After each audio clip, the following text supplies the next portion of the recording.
everybody. How's it going? This is Ryan with Rigs of Death Metal. Today, my guest is Curran Murphy, Hey, hey. currently of Venom Inc. Probably caught him on some of the recent tours. Uh, what starting was it starting last year or the year before that you started jamming with them? Started in 2024 when Okay, Jeff Dunn, the original guitar player from Venom, and then one of the founding members with Tony Dolan, the singer bass player who hmm also played in Venom in the late 80s and 90s. Tony founded Venom Inc. and part of that was having Jeff in the band. So he had a really bad health scare with a terrible heart attack. And right, so he needed to step away and fucking get healthy, right? sure, So I came in just to fill in until Mantis was going to be better, and that started in May of last year. So my first show playing for Venom Inc. was Jakarta in Indonesia at the Hammer Sonic Festival, but 54,000 people. So wow, and no rehearsal. Just go, what? Don't stop, what? No silence in between songs, what? So it was definitely a wild and fun trial by fire, yeah, but it came off really, really well. And so then, Tony had some South America dates lined up, and that was gonna kind of be the end of it because I had asked Tony what the rest of the schedule was going to be. The question on my mind the whole time was, you know, because with my recording studio, my amp company and amp repair company and all that, everything has to be scheduled for me. And I was just asking Tony, well, there's some European festivals you guys are talking about. Am I involved with those? And he's like, no, no, no. Mantis is going to do those. Jeff wants to do those. All right, cool.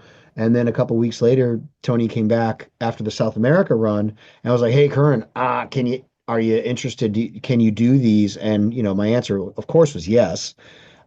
Just from the standpoint that me coming in and filling in for Mantis was all about trying to, minimize everybody's stress in the band. So yeah, Tony's stress from the fact that he has to figure out someone to come and fill in for a legend right, and also obligate or also all the obligations. Like if you blow off a festival, like, hey, we can't make it, my guitar player has a headache.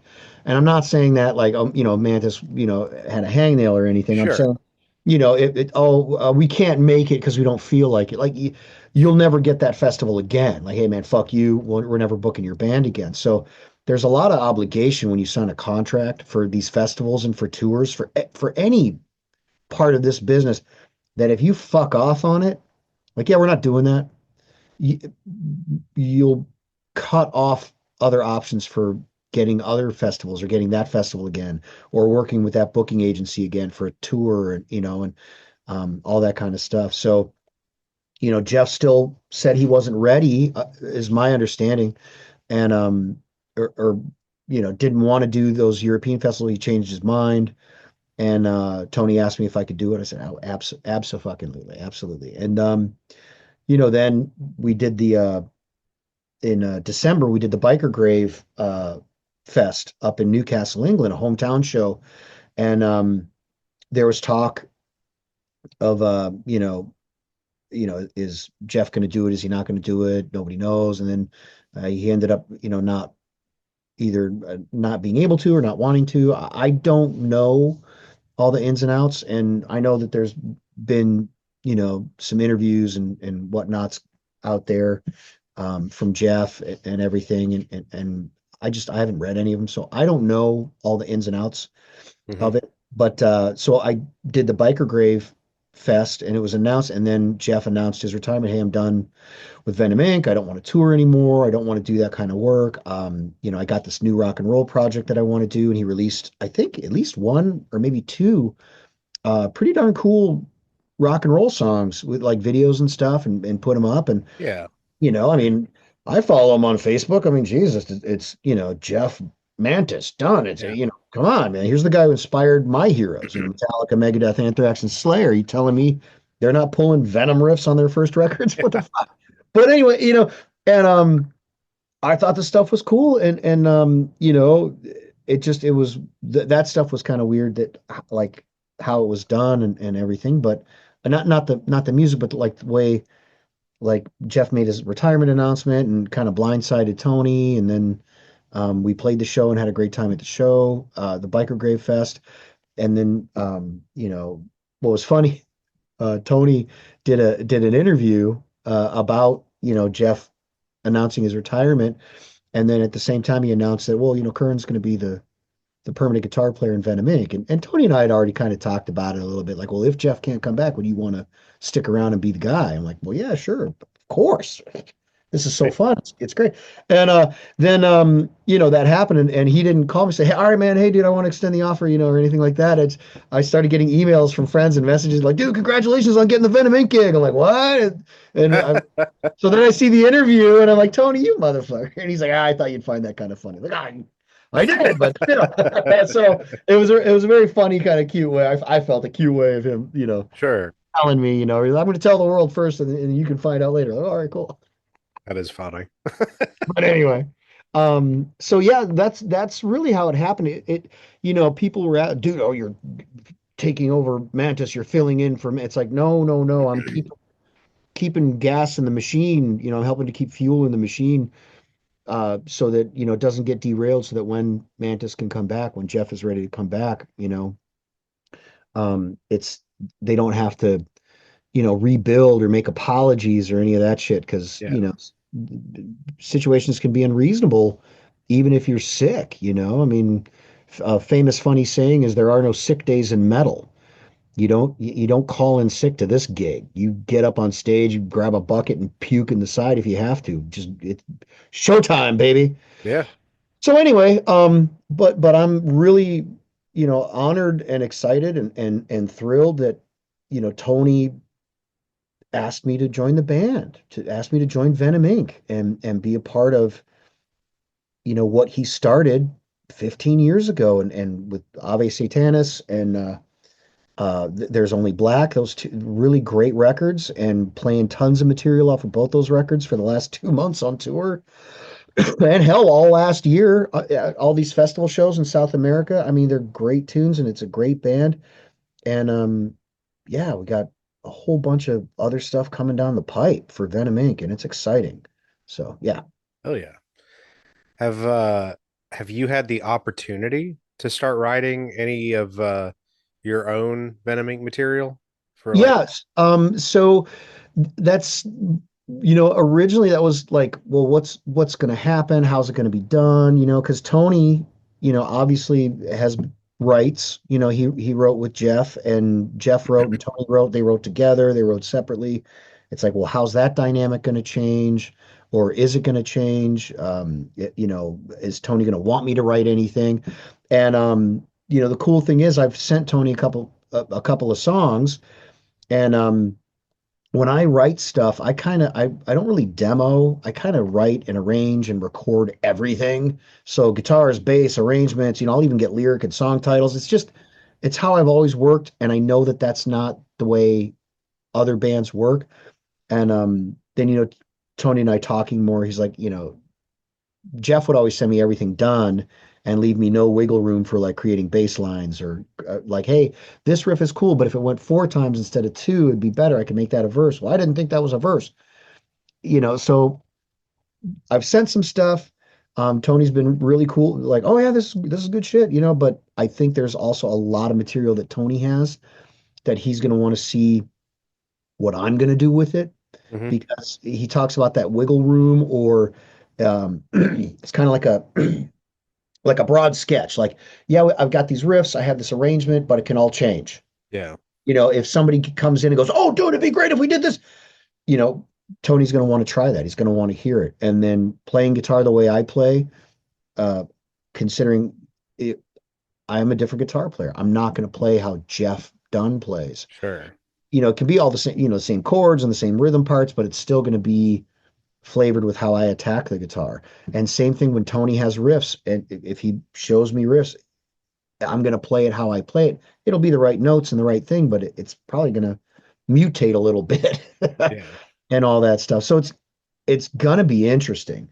Tony's laid out the plans for this year. We're going to do 2 live albums. So a live album for South America, which was my first long run last year with them. We recorded every show, Oh and wow. and it went over so great. Like the crowds were insane and amazing and so supportive. Um, of Venom Inc. that he wants to do a special, South America Assault record. So he's gonna pick the songs and release it in South America first, and then to the rest of the world as a thank you to South America. Then we're gonna do a full length live record. So again, we've been recording every show in the U.S. The 2 month run we just did. We have recorded right here. Nice. I mean, I've got them backed up in a couple other spots in a firebox, gun safe, but I mean, they are literally, 30 some shows on here. So there's a lot of sifting through that. And then I think we're going to record all of Europe. Hmm. I'm not sure when he wants to do the live album, but right now it's just, he's like, we're tracking everything because he wants to do a live album, with me and Mark, Jackson on drums. And for me, that feels like a good introduction, paying people getting to hear what's happening live with how we play, or especially for me, how I'm literally in my head, I'm paying tribute to, you know, Jeff, with all the Venom Inc. music that we play, and then to that legacy, that Venom legacy that, both Tony and Jeff were huge parts of through that band's entire beginning, middle, and still going. I mean, it's Kronos' band now, Venom, Kronos. Yeah. Um, but then Venom Inc. And that's why, when Venom Inc. plays, we do play those classic Venom songs because people are used to hearing those because of Jeff and because of Tony. And so to drop those or not play those, to me anyway, feels like it would be more of a like a fuck you to the fans if we didn't play those songs, or Yeah. if we just, or you know what I mean? I don't Sure. know. As a fan, like as a fan of Metallica, I'm a huge Metallica nerd. Love Metallica. Metallica is why I play guitar. James Hetfield is why I play guitar. It's his fault I'm here right now. Um, if they stopped playing everything off of Master of Puppets, Ride the Lightning, and Kill 'Em All because of Cliff Burton's death, right? Right. Or if they stopped playing everything that Jason Newsted was on because he quit, right? Yeah. I mean, that's nonsense. It's nonsense talk. So again, uh, uh, Cannibal Corpse put out that cool Centuries of Torment DVD thing, Hmm. and they had one of the A&R reps from Metal Blade Hmm. talking about how when Chris Barnes left the band and like, oh, and there's all the fuck yous and all that shit, but she was sitting there going, for all the fans, it's kind of cool because now you get Cannibal Corpse, a really cool death metal band, and you get 6 Feet Under, a really cool death metal band, and you get both these cool bands. So Right. I mean, does it suck? No, it's cool, So, hey, that's in my head anyway. The more chances people get to hear those classic songs, the better for the fans. I mean, I don't know why anybody would complain about that. So Yeah. anyway, Yeah. No, absolutely. am I rambling? Am I ranting and raving? I don't Nah, know. you're good. Yeah, so that's how we got in Venom Inc. There's the big long story for how I got in There we fucking go. Inc. It kind of goes hand in hand with one question I wanted to ask you. Yeah, fire away. Obviously, Venom Inc. is the main thing now, as Yep. opposed to two other bands that people may know you for, also legacy bands, and that'd be, your stint with Nevermore and your stint with Annihilator. Yep. Um, and I kind of just wanted to pick your brain. Obviously, you're a full time member of Venom Inc. now, so it's a little different, but when first approaching these kind of legacy bands, you're stepping in. Uh, what is kind of the mindset? What is that like? Because it's a kind of a rare opportunity for most musicians. It doesn't just Yep. doesn't really happen that Well, often. so when I was the touring guitar player for Nevermore, Hmm. I had two runs with them. One in '97 when Pat quit to join Cannibal Corpse. Hey, we were just talking about that band. So for the Politics of Ecstasy tour, And then again in 99 to like 2001 for the Dead Heart and a Dead World tour.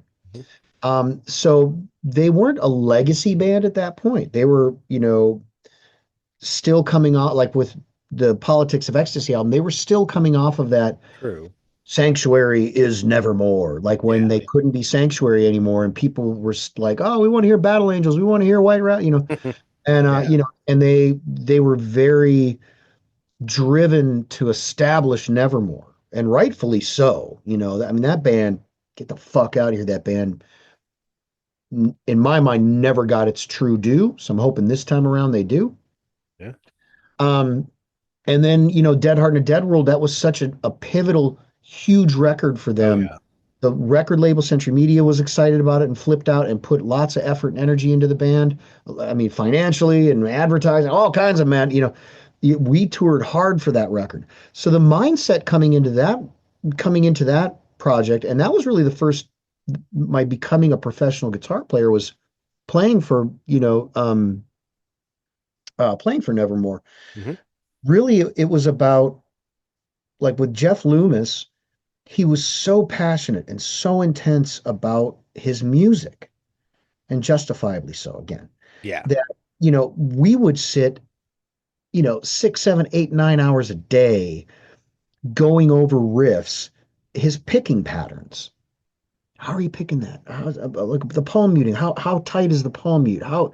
And one thing that he said on Dead Heart and a Dead World when we were working on Sounds of Silence, um, to get that one ready for live was, the chorus riff, that bow dow da don't dow dow da don't thing in there, Hmm. um, where he's like, Curran, I worked so hard on this. Trying to get everything so tight, and the air in between the notes and all this stuff, and really hearing what he was talking about, and then going, okay, that's how I've got to play it. I have to respect Jeff's intensity and passion for his music, for his Yeah. band.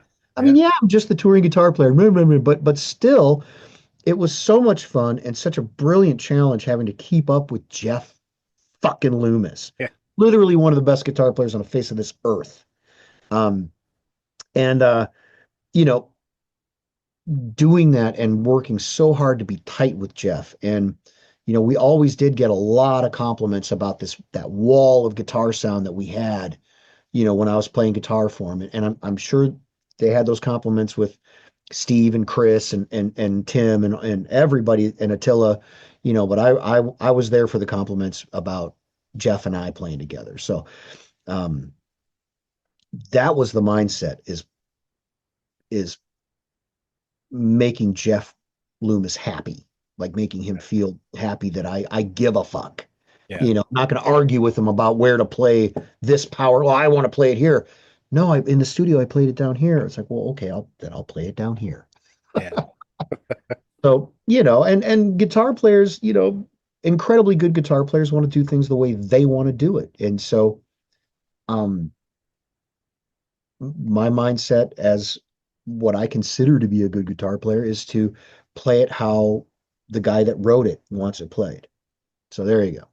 With Sure. the, I mean, with the Annihilator thing, it was much more regimented. It's very, like Alice in Hell and Never Neverland. There wasn't any room for interpretation. It was Jeff Waters. It has to be this way.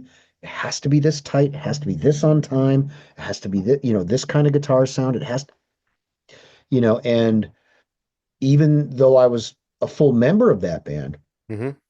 it was still, we're playing songs from 20 some years of well, legacy, Yeah. right?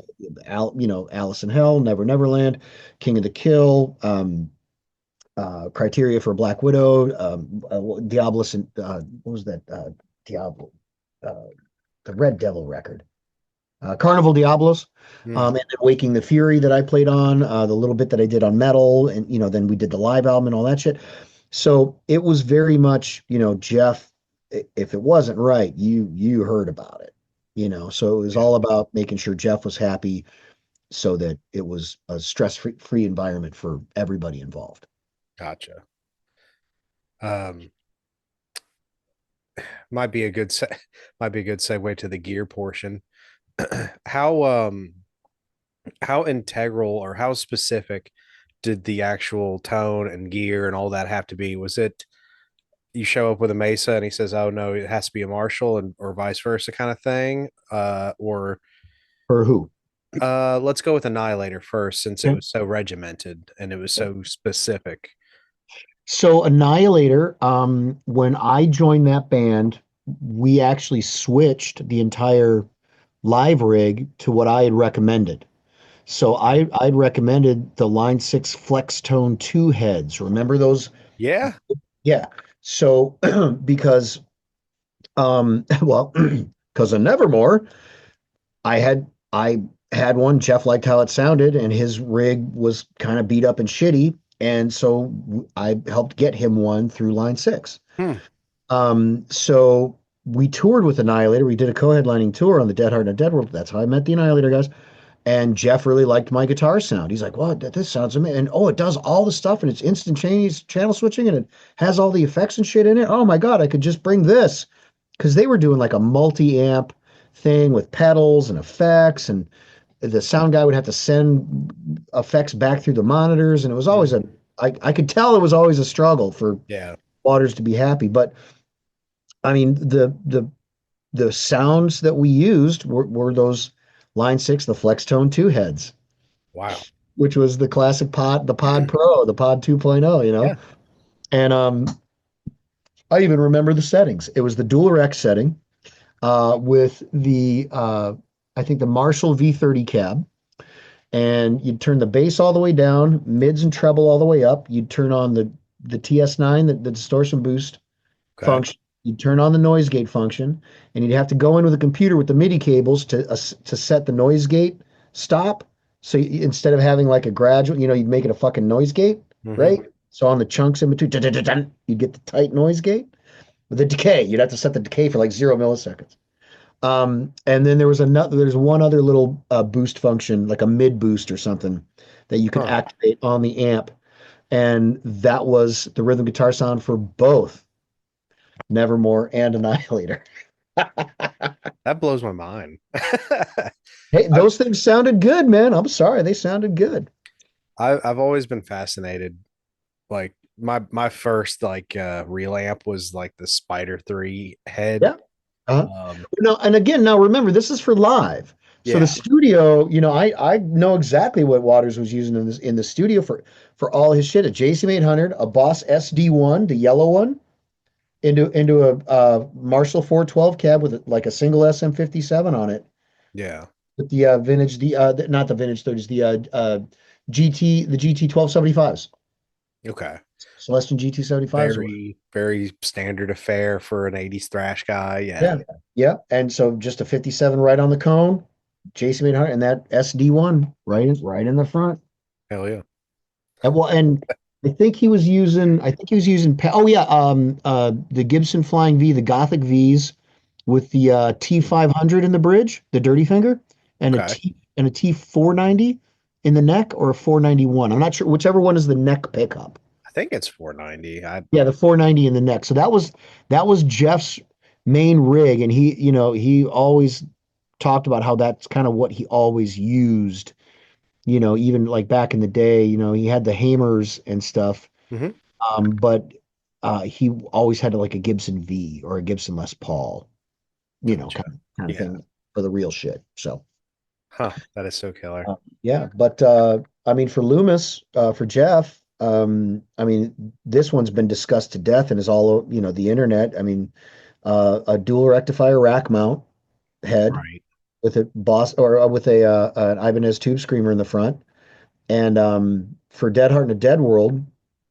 And then I'm not sure what the cab was, but I know that it was just like I think it was a single 57 that Sneap, they went through like 10 or 15 4 by 12 cabinets, and every speaker they mic'd till they found the one that they liked, and then they went through every 57 until they found the 57 with that speaker that they liked, and then the dual rec head. And then all the settings are like all over the internet. So, you can get close to it, but you aren't Jeff. But Right. the guitar on that album, the guitar on that album on Dead Heart and Dead World is the reason why that record sounds that way. Well, plus Jeff, but Sure. um, because that was before Seven Strings were back from the dead, like before Korn brought them back from the dead. Yeah. So Jeff had a guitar company out of Wisconsin that he was endorsing because that's where Jeff's from. Hmm. I think it was called Axtra Guitars, and Yeah. he asked for a seven string, and the guy didn't really know what the hell. Okay, so he built him, seven string guitar. The neck was about that wide.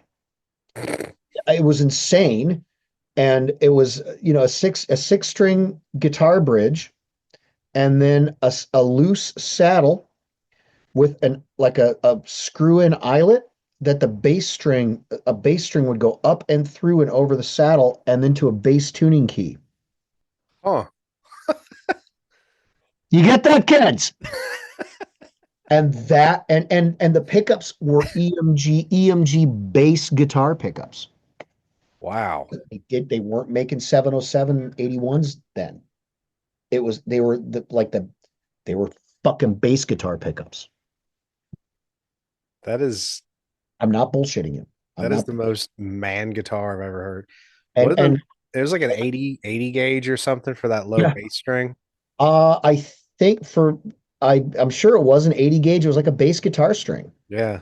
That because nobody had it figured out then. Nobody had it working.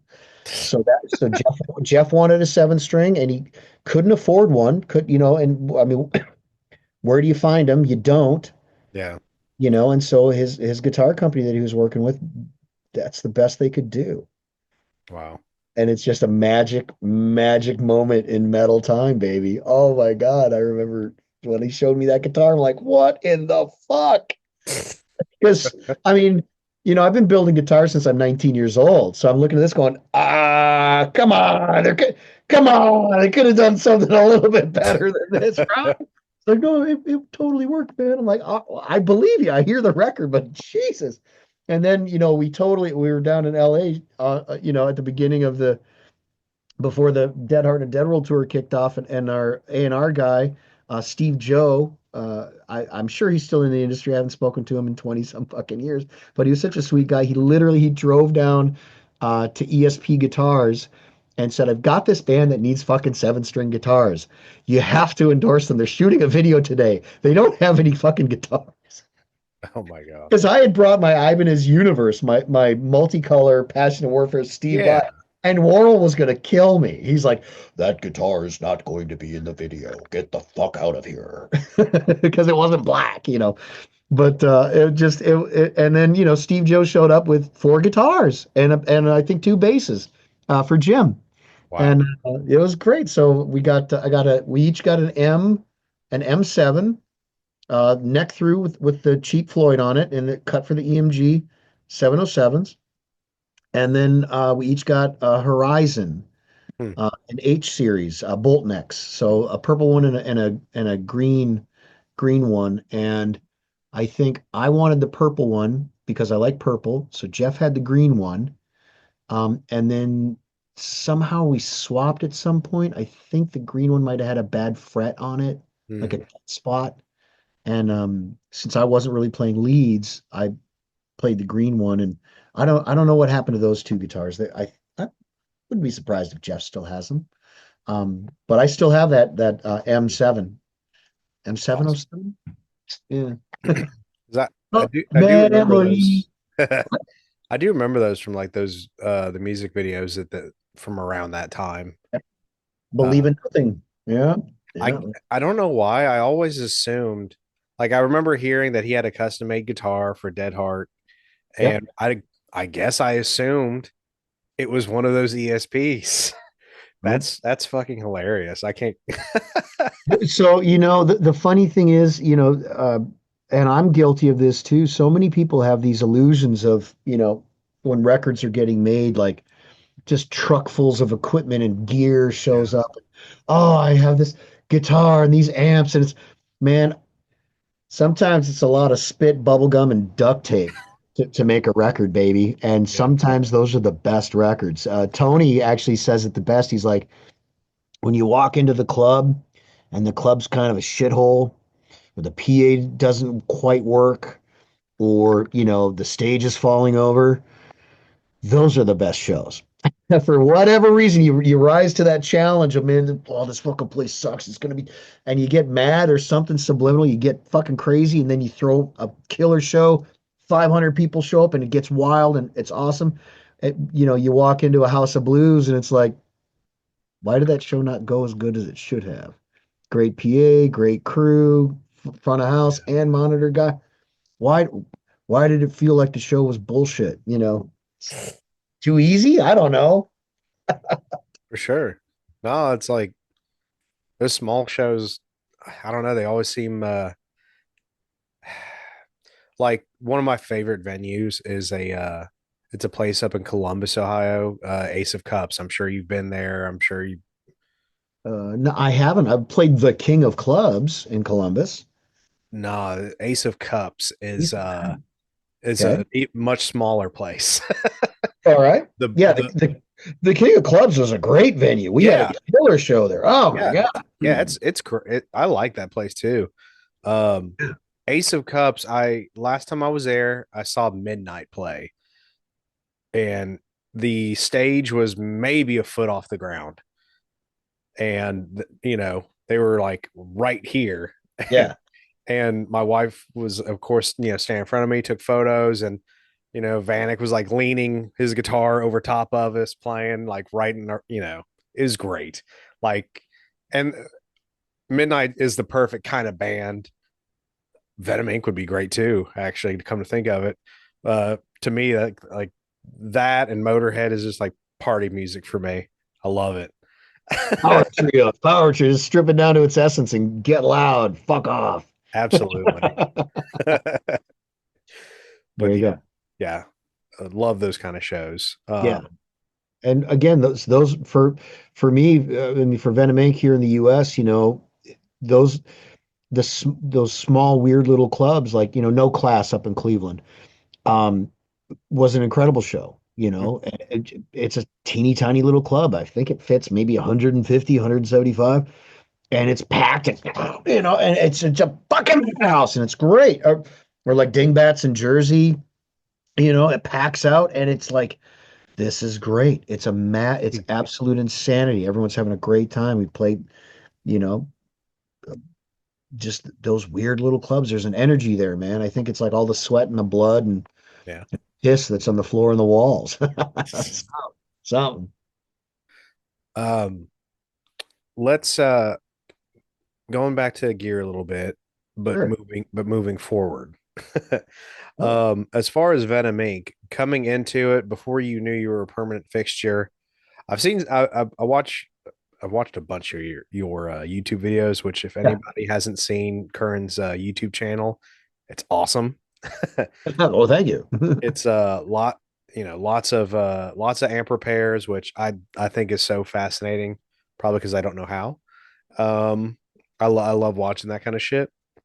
And watched some of your gear videos talking about your setup for Venom Inc. Sure. Was that your initial, like what you hit the road with, or did you have something else to start with, or backlining, or So because the initial shows I was playing were all like fly-in dates, Mhm. where like you fly there Yeah, and you don't know what equipment you're getting. You can request shit like, hey, I'd like, this many 4x12 cabinets and these amps. You're flying to Indonesia, pal. yeah, Asking for, Mesa Boogie triple rectifiers, Rev G ain't happening. It's dude, don't be stupid. So I always try to, what do I want? What can I deal with? hmm You know what I mean? hmm So instantly my thought was, for these flying dates, I want to do something where when I was learning all the Venom Inc. material and watching, off learning off the records, Venom Inc., Venom records, and then going and watching, the thousands and thousands of live videos of Venom Inc. hmm Because my standpoint is as a power trio, replacing or coming in and filling in for a guitar player, if they do it different from the record how they do it live, me coming in and trying to play it like the record could fuck with things live, right?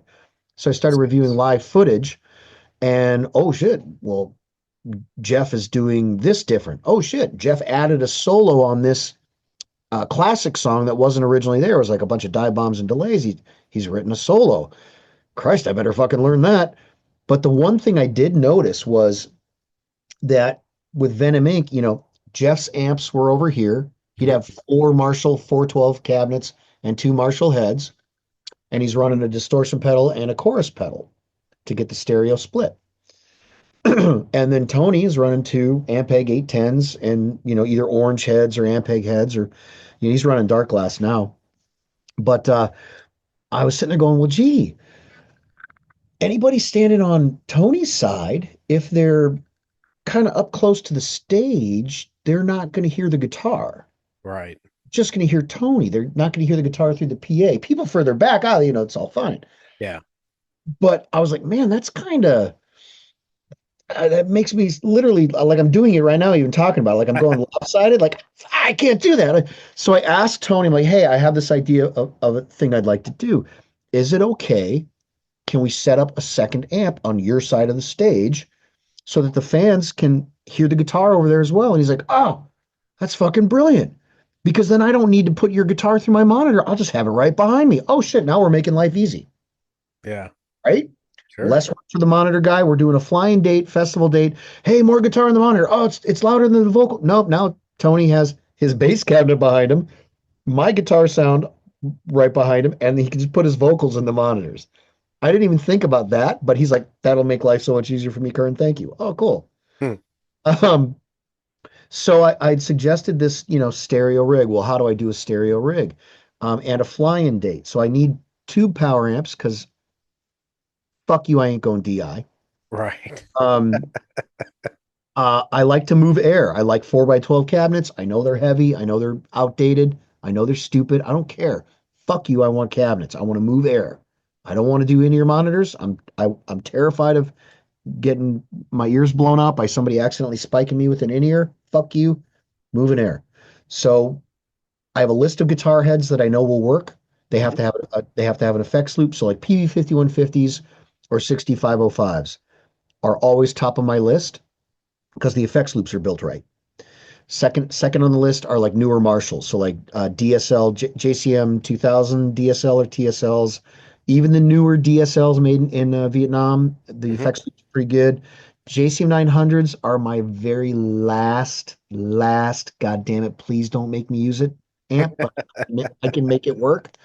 Um, and what I do is I run two heads, and I run my Line 6 Helix, the big floorboard unit. Mhm. And for fly-in dates, I use the angle model, the little meteor Mhm. model. But Yeah. I just use this is where a lot of modeling guys fuck up. You just use the fucking preamp version. You don't use the Sure. amp and cab or amp. You use the preamp and you run it into your tube power amp effects loop returns, and then your stereo. Right. And then you can have all your panty delay, your stereo reverb, all that cool fun shit. You don't need to run a four cable method. It's super fast, super quick, and it sounds great. Yeah. One volume control because when you plug into the effects loop return on those amps, it turns off the master volumes. Mhm. So the amp is just on. So the big knob on your Helix is your master volume for both amps. It's you the whole concept of doing festival shows, fly-in dates is simplicity, fast, fast, fast. Sure. So it's two 50-foot cables and then wireless unit and a backup 30-foot cable if the wireless shits the bed. Yeah. And that's it. So from there it's just getting the tone that I want. The Meteor works just fine. For me, I'm super if my ears prick up when I put on a model, oh, there we go. All right, I'll work with that. I won't I just don't have the patience or not even the patience, but the time Mhm. to sit and agonize over like the purple rev, the green rev, the Oh yeah. the dual rec, the Cali. the Mark IV, Mark V models, and to do all the shit, fuck you. It's again, it's a speed thing because if the Helix dies or gets lost by the airport or gets broken or gets stolen, Hmm. any of those amps I can plug into a 5150 and go. I put everything at the 666, I'm ready to play. Right. So everything is always about the simplicity because, it's live. I've never had a fan come up to me and go, dude, man, your tone, I don't know. I don't know. Your tone wasn't very good today. Yeah, I've never had a fan come up to me and talk about my guitar sound. I've had Sure. guitar players come up to me and talk about my guitar. I've had other bands I've been on tour with talk about. I've sound guys, and bandmates, but never fans. So I'm always trying to prepare for okay, Doom, everything blew up, nothing works. Well, I can plug into a 5150. I can plug into a JCM 2000. I can plug into one of the newer DSLs. I want to kill myself. I got to plug into a 900, but I can make it work. You know what I mean? So it's Sure. just that kind of, and those amps, there's billions of them out there in the world. Everybody's got them. Guess what? I show up in Jakarta, Indonesia. They had three 5150s. One of them was blown up. The other two worked. Yeah. So yeah, that was where I started with the stereo rig. And again, that was just to get my guitar sound on the other side. Sure. Then, of course, the guitar player in me, I wanted, well, I'll do the ping pong delays and I'll do the Eddie Van Halen with a little micro pitch, so it sounds a little greasier, even on the rhythm sound. Like it'll just sound more lush and wide, and I'll give it a bigger sound and fill out because we are just a three piece. Sure. Yeah. Try to fill out and make it have more depth, Of course. and all that stuff. So and then, as I'm learning the songs, oh, well, Jeff did a harmony guitar solo here. Well, okay, I'll program in the harmonizer. And then, oh, well, there's a flanger on that song from on Welcome to Hell. I'll program a flanger. And oh, he had a phaser on this. Oh, and he had that. So pretty soon the preset gets pretty big. But for most of the show, I stay in one preset and just go through the snapshots. Or Right. I think with the Axe effects or the Kempers, they call it scenes where you Yeah. stay in one preset and you can switch the effects on and off and change parameters with just Yeah. and there's no dropout or lag and you can even get like the spillover shit, which is cool. Oh yeah. So yeah, so um for the US tour and for the Europe tour, since I'm always going to have the same amps every night and I can actually request the amps that I'm going to use in Europe, like, hey, I want these two amps. So in that instance, I'll run a four cable method. It's a little bit bigger than a four cable because it's stereo, and am going to be doing channel changing with the Helix. Oh So yeah. it's more like a six or a seven cable Yeah. method. So that'll get me, again, that'll get me my stereo. I'll use the tone of one amp for the four cable, the Hmm. distortion and cleans and stuff. The other amp will just be a power amp, like what I was explaining earlier about with Sure. one of the effects loop returns. And that'll be my rig for the Euro Tour. I'm actually a little bit of a liar right there because I'm not sure if I can afford to do it to rent three amps and run a wet, dry, wet rig. Hmm. I'm doing it here in the studio right now, so um, just rehearsing and learning some more Venom Inc. tunes. I'm sitting there going, man, why not try a wet, dry, wet rig? So it's like, I got the Cam 850M out. That's my dry. And then I got the 850M2 as a power amp and the Cam Superplexy as a power amp. And I got three cabinets running down in the loud room. Oh, that's And great. I'm having a blast, kids, having a blast. But yeah, so for the US tour, I was actually I brought out all my custom audio mutation amps for my for the stereo rig, and then I had a spare cam with me for a backup in case anything broke or blew up, which thankfully nothing did. So, but actually, Juan Garcia from Body Count, he played a show with us in the last show of the tour, and I ran him through one of my through the Cam 800 Super Mod that I Okay. built. It's a 50-watt 800 that I just gained the living shit out of and added a resonance control and an effects loop, and yeah, whoa, he sounded great through that fucker. That sounds like the perfect 800, by the way. I just got to throw that out there. Dude, it's all that kind of shit. Like I really only build amps for me. Like this is what I want. Hmm. I'm very lucky that other guitar players dig it and buy them. So that makes me super happy that, okay, well, I must be onto something. But yeah, the Jason 800, it's so weird that circuit. There's so much gain, so much distortion and saturation in that circuit Hmm. that they just don't touch. They don't utilize it. And so I just modded the hell out of that circuit. So it's nothing fancy. It's a Mojo Tone kit, a 50 watt JCM 800 Mojo Tone kit that I built a turret board of the circuit how I want. And again, Marshalls have that upper mid and that they don't have the wumpa wumpa of like a Boogie or a 5150, Yeah.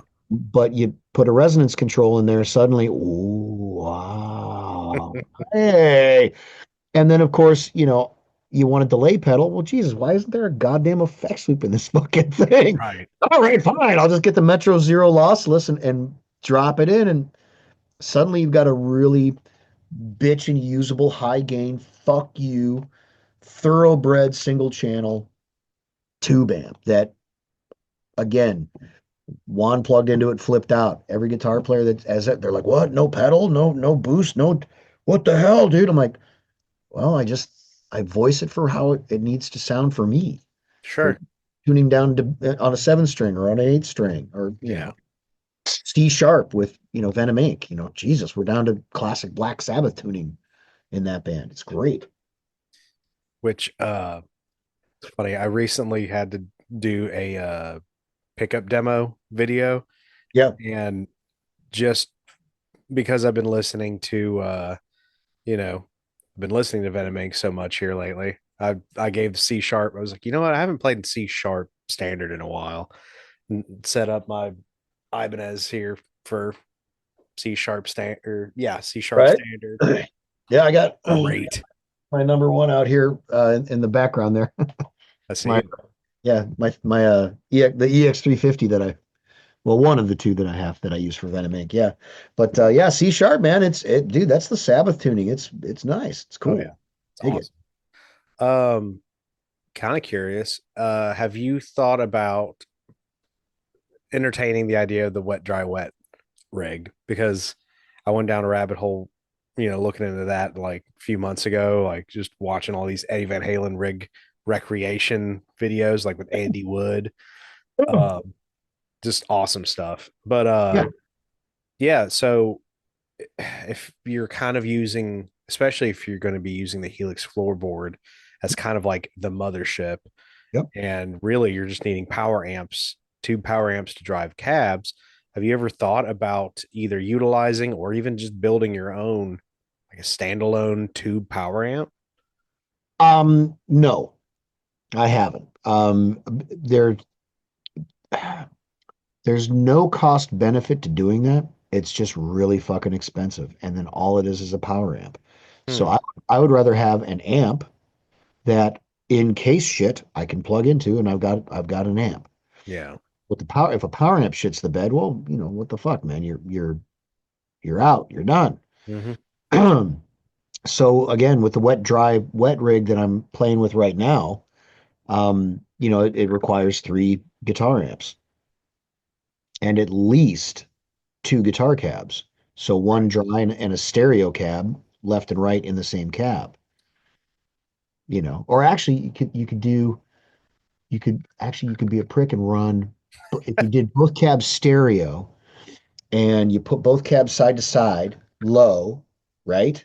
And Okay. you did wet on the outside, and then dry on the two inside. Okay.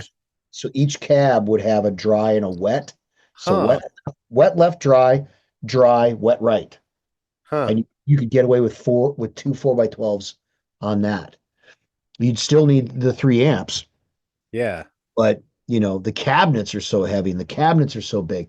Renting, a bunch of guitar cabinets. Because right now my idea for Venom Inc. Europe tour is to talk with Tony because again, it's all about budget, which is why so many bands do the Axe effects and do the Kemper and they go DI and I understand all that shit, the budget, budget, budget, budget. but sure looks cool having a lot of cabs on stage that are going. Um, doing four 12 cabs, Hmm. doing wet dry rig. And so the bottom two cabs would be like the wet right and wet left, and the top two cabs would be dry off of one head. So just to create that fuck you mega wall of tone. But again, we got to haul it, we got to load it, we got to unload it, we got to pay for it. So we'll see. Right. But anyway, yeah. So then again, that would be so I could have guitar sound on both sides of the stage and get the big, nice fucking wet, juicy, all the cool fun effects and everything. But yeah, so you see the wheels for whatever reason they just don't stop. Sure. Um, well, I guess the other option would be like a maybe like a hybrid of stage volume and like a split signal DI kind of Well, thing. interestingly enough, I actually did run a split, and this was another reason why I went with the Helix. I'm sure Sure. the XFXs and the Kempers can all do this shit, but the Helix, I knew for a fact, with all the multiple outs on it, I could run an amp, we could run cabinets, we could run microphones on stage, and then I was pulling a custom IR and routing that in the Helix to the XLR outs. And in South America, we were running all four lines. So, stage left, stage right guitar rig, Hmm. microphone, and then our sound guy was pulling two XLR DIs off of my Helix, and Okay. he was blending all four. So, Wow. because he liked the controlled sound of the DI, Sure. Of course. and but he also recognized that he's like, man, the air, it's always about that air, you're moving air. He's like, man, that just there's something about it that when you push that DI up under it, it focuses it a little bit, but man, oh man, moving it through a PA, fuck off. Throwing off the stage, fuck. It's magic, man. It's why people go to live shows, to feel that air hit them in the chest, rearrange some internal organs. Just how something just kind of popped in my head here. Sure. First off, have you ever got to mess with ISO cabs at all? Yeah. Okay, so that seems like almost sort of like this oddball middle ground Yep. between having like a sterile DI tone versus a mic'd cab on stage. Uh, I mean, do you mess with do you back ISO cabs whatsoever, or is it like certain situations, or because So, I've heard some people point out like flaws like the of the design overall, like where you're just kind of beating the crap out of the speaker and it's physically not reacting the same. um, so the beating the crap out of the speaker, I call bullshit on that. Speaker's made to be if you have a 25-watt speaker and you put a triple rectifier into it, okay, now you're abusing the speaker. All right. So let's be realistic about that. Um, what was the other thing you said? Uh, Just that it like the physics of isolating it into this tiny little box right. and not having that kind of space to where, Right. you know, Okay. So I do not like ISO cabs. So the ones that have been brought to market, like I think Randall came out with one yeah. that was popular for a minute, but it was very small. Hmm. And as a studio engineer and record producer, I hear these things. So I equate those kinds of ISO boxes with cupping the mic. Oh yeah. So when you've got it open, it'll sound one way. Then as you close it, it kind of thing happens. And I've heard that on every small ISO box Hmm. ever. That weird, phasey, honky, like 750 or maybe not quite 500, but like 550 hertz gets very pronounced. Yeah. It gets very pronounced. It's like cupping an SM58, which I'll fucking shoot every fucking singer I see that does that. Um, Well, it destroys what the mic is supposed to. Oh, it's my tone. No, fuck you. You're an idiot. I hate that shit. I'm sorry. I'm ranting as a sound guy now. All right. Anyway, um, but I know that bigger ISO boxes, like Metallica used to use ISO boxes, Hmm. but they were gigantic and they would sit in a goddamn semi truck. So there's a Ah, lot of air moving in those ISO boxes. right. Mics don't move, the cabs don't move, and that's how they would get their sound. So again, we're talking about air, that movement of air, the Hmm. expansion, the bloom of the speaker, the how it does that thing, when you thrum, shoom, shoom, Yeah. you're moving air, you're thrumming it, baby. So I think ISO boxes, um, small ISO boxes, I think they're kind of obsolete nowadays, especially with, like those one note torpedoes and like the Ox box, all Yeah. those really great IR loader little, Reactive. I hate to call them load boxes, but like a reactive load boxes, not the Yeah. power soaks. Those power soak things, the number of amps I fix because of those stupid things. But anyway, those things for quiet recording, for reasonable recording, Hmm. man, it's hard to beat those because you can still pull the raw signal off of those and then dump them into another IR load in your DAW Hmm. and and play around and Yeah. you can still get you can get close to your tube tone because that shit's important when you don't have a studio with a 550 square foot loud room like I do, and you can't turn it up. You're in your apartment or you're in your house or your kids or your girlfriend or neighbors, whatever the fuck. Man, that shit's important. So Right. I'm very glad that those things exist nowadays because man, back in the day, there was no way to record, no way to do it. Put a mic in front of it and turn it up. Ugh. Eviction. Yeah. My that just made me think my first recording session with my old high school band. We had a friend who had a studio Oh yeah, oh yeah, basically out in a shed yeah. that had like a little like closet that we could put the cab in. Yep.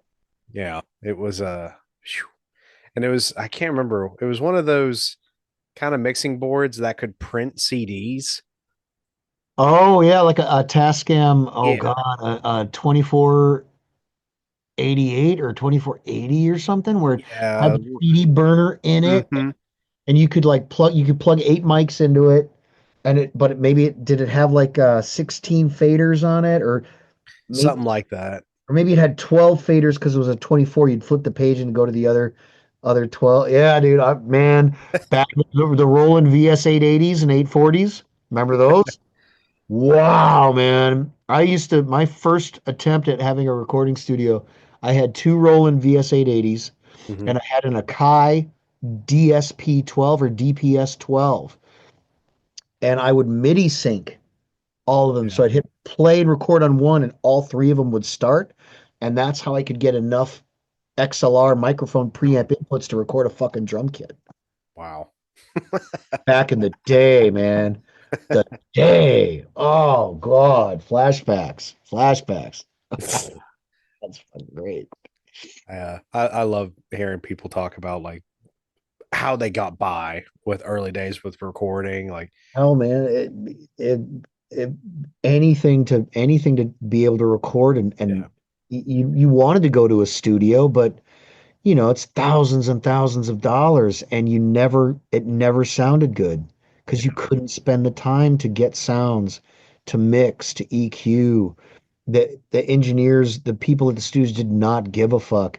With my recording studio, I tell bands that come in and well, hey, we want to check out your studio, and we'll sit down and talk. I'm like, all right, well, regardless of whether you come to me or not to record, wherever you go, the minute they say we'll fix it in the mix, pack your shit and get the fuck out. They just told you they do not care about what you're doing. They just told you, fuck you, I only want your money. yeah. I'm like, pack your shit and don't pay them for the day. Just get out. The minute, oh no, don't worry about we'll fix it in the mix. Oh no, I can fix that in editing. I can do that. man, they're telling you they do not give a shit. They Yeah. just want your money. And no studio can afford to be that way with any band, you know. Mm. I mean, if the band's no good, don't take their fucking money. Tell them to stay home and practice more, kids. Get better. You're not ready. But, you know, Yeah. I mean, I I feel like I've heard enough like respectable engineers that put way more emphasis on the tracking and like the engineering side of things, like you know, sad. like the old adage, shit in, shit out. I was just gonna say that the rule is shit in, shit out. Your source is good, Yeah. everything is good. Everything is good. It's you don't have to EQ. You don't have to compress as much. You don't have to edit. You don't have to phase align. You don't have to trigger and all this stuff that, has become the de facto this, that, and the other. It's man, we listen to old records a lot more than we do new records. At least I do. And I mean, I know I'm an old guy, but I hear new bands and I like what the new bands are doing and I like the sound of those records. But man, I don't reach for some of that new stuff right off the rip. As dopey as it sounds, I'm reaching for old Van Halen, Metallica. Like, I know. I probably sound like a fucking dinosaur, but I don't give a shit. That shit, it's real. The newer stuff, it's quantized to death and click tracked and triggered and oversampled and auto-tuned. And when you're grid aligning pick attack on a guitar, we've lost our way. I mean, Black Sabbath's first album was recorded and done in what, 8 hours? 12 hours? And people still listen to that album. What the fuck? We spent 3 years making this album. Every note is perfect. All right, Chinese democracy. Or 10 years or whatever the fuck Axel spent on that. It's a cool record, but man, it's stiff. And it ain't a Guns N' Roses record. I don't care. Yeah. It's an Axl Rose record. But they're crazy. All right, I'm ranting and raving again. I'm sorry. I'm just I, having uh, to. I make a lot of parallels on the show with different interviews, comparing music or even specifically metal with stuff in movies because I'm a big movie nut too. Right? Too. Um, and everything you're talking about, I kind of compare it like to me how I view movies and special or video effects, whatever. CGI. Uh, Yeah. so m- m- one of my favorite movies of all time, like top three, is John Carpenter's The Thing, Oh, and and then there was the remake, like the 2011 remake. It's not that it's a bad movie, I don't think, just not but not as visceral. it severely lacked impact because of the amount of CGI that they use. Yeah. And it's just not, it could have been pretty fucking good. Yep.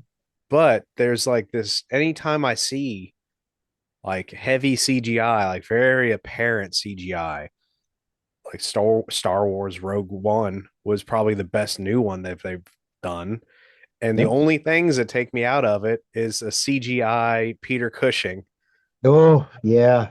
Like it's like, come on, man, not Peter. Like, Yeah. That was rough. That was definitely rough. yeah. And there's don't get me wrong, obviously there's times where it's needed, like, showing spaceships out in space, like they can get away with it.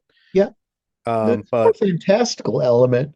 yeah, there's like it kind of taps into like uncanny valley and all these things that neurologically I think we're kind of hardwired to react to certain things as real or not real. I don't think music is any different. Right. So I all that to say I agree. Well, no, and again, these tools that we have nowadays, you know, uh, are brilliant. They really, they really are brilliant tools. Um, and just like any tool, it can be abused and misused and the tool becomes, starts to take over instead of the art. Yeah. So I mean, I heard a rumor, and I I don't know, but like the first or second Animals as Leaders record, it's the drums are drum kit superior. Like Mhm. Tosin programmed them all or whatever, Yeah. and then gave the sheet music to the drummer to play live. And whether that's true or not, that's in my head. And so now when I listen to like that first Animals, I'm like, oh God, it's a fucking drum machine. The first one is definitely, it was actually Misha Mansour from Periphery Okay. produced it for Tosin. Okay. I don't know. I was into those bands when all that first came out. I was in college and anyway, Right. but Misha sat there and programmed out the drums for Tosin, and Okay. Now and so now in that instance, I'm gonna jump on the side of, you know, did Tosin have a drummer? Did he have a budget? Could he afford any of these things? Or is it, I'm Tosin Abasi. I have this vision. I have this musical idea. It must be this way, but I can't do it any other way. I want to go that route because that route I can respect and understand and love that I just got to get my music out. I got to get my creativity down on disc or MP3 or whatever. All right, cool. Cool. But when you're, in a band and your drummer can't fucking play, or real drums don't sound like that, so we want to make them sound like Drum Kit Superior. sure, yeah, Motherfucker, come on. Uh, yeah, it it becomes a cheat code in my head. Again, editing and looping and I'm guilty of it. I've done it and I'll have to do it again at some yeah, point, but if if you need to utilize those tools to get your vision together, man, you got my vote. If you're yeah, doing it because you're too lazy to learn your fucking guitar parts, or you're trying to play something that you physically can't play or that's impossible to play, and you're going to be playing the backing tracks live anyway, dude, get the fuck out of here, Milli Vanilli. Get the yeah. fuck out. Fuck you. Again, ranting and raving like an old man. Ah, man, there are just sorry, this is just irking me. There are two examples in death metal that I can think of where there's some studio trickery and a lot of editing and all that stuff, and I don't know why, because I know the bands are more, or more than capable of playing that stuff live and had on, you know uh first is Morbid Angel. um they were the first death metal band I know of where they sampled Pete's drum, kick drums. They sampled them, and so that they could copy paste, keep, Okay, kind of have like their own loops of okay, his kick, okay, it's his attack, and they made their own samples and programmed it that way. okay, um it's Pete Sandoval. We know what he can do. right, So it's like, I'm curious why they made that choice. I don't know. um and then the other one, uh I some people don't like them, other people worship them. Necrophagist. okay, um Kind of like, I remember when I was in high school, that was the staple for what is the most technical stuff out there right now. And they like, I've heard, that they would like track a note at a time and thing, and like just the most obsessive, weird, overly processing.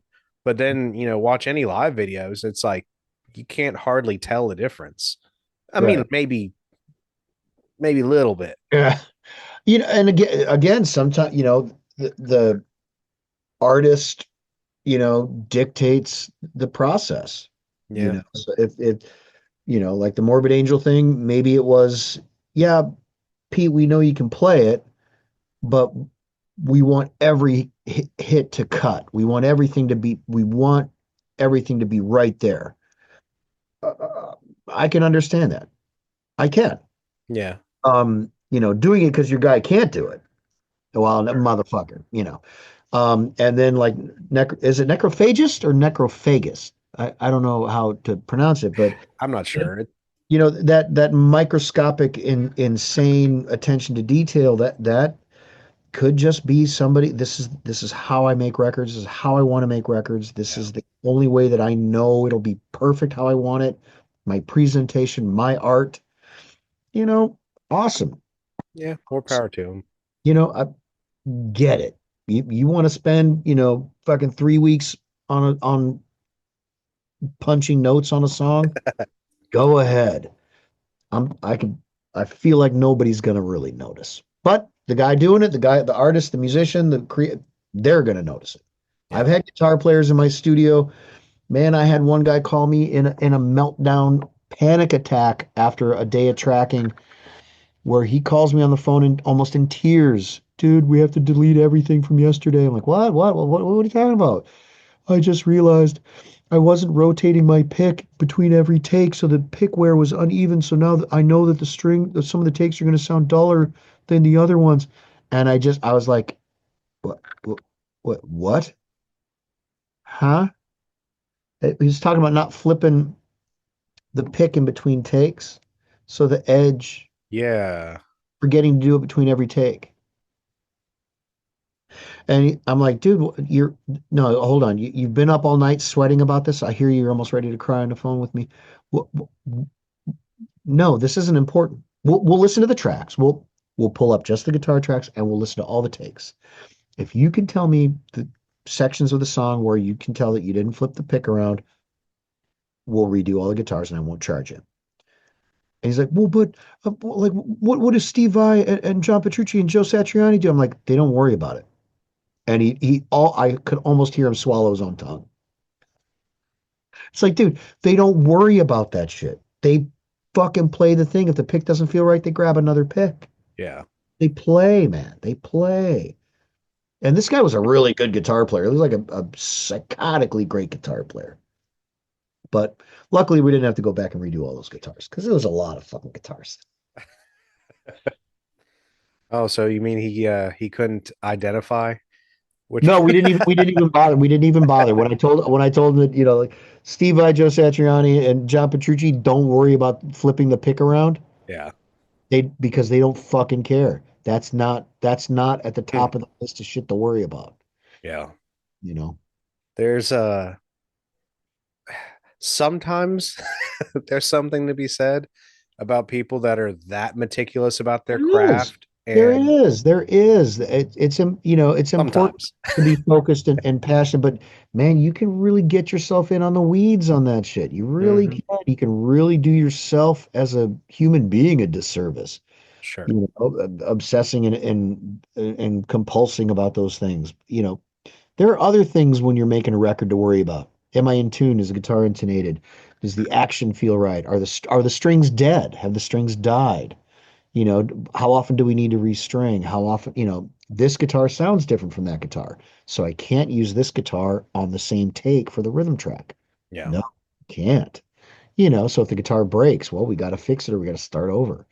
There's a million things that are very serious to obsess about when recording records.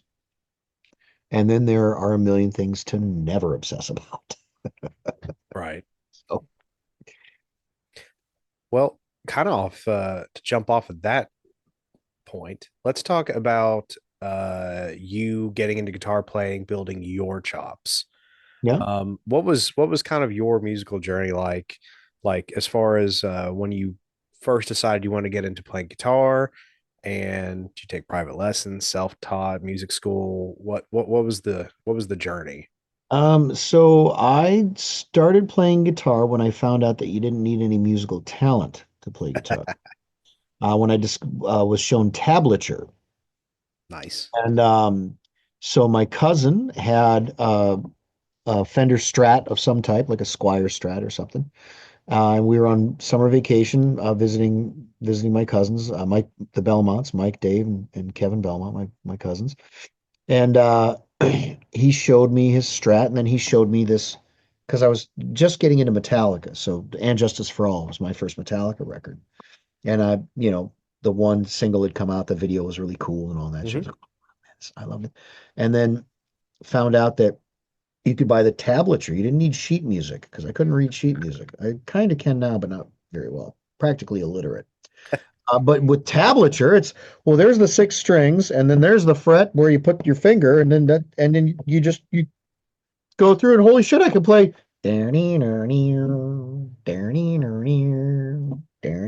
And that was it. It was all fucking, it's over. So the whole summer break, I'm in my cousin's room playing his fucking guitar, just those two little bits there, you know, and that was it.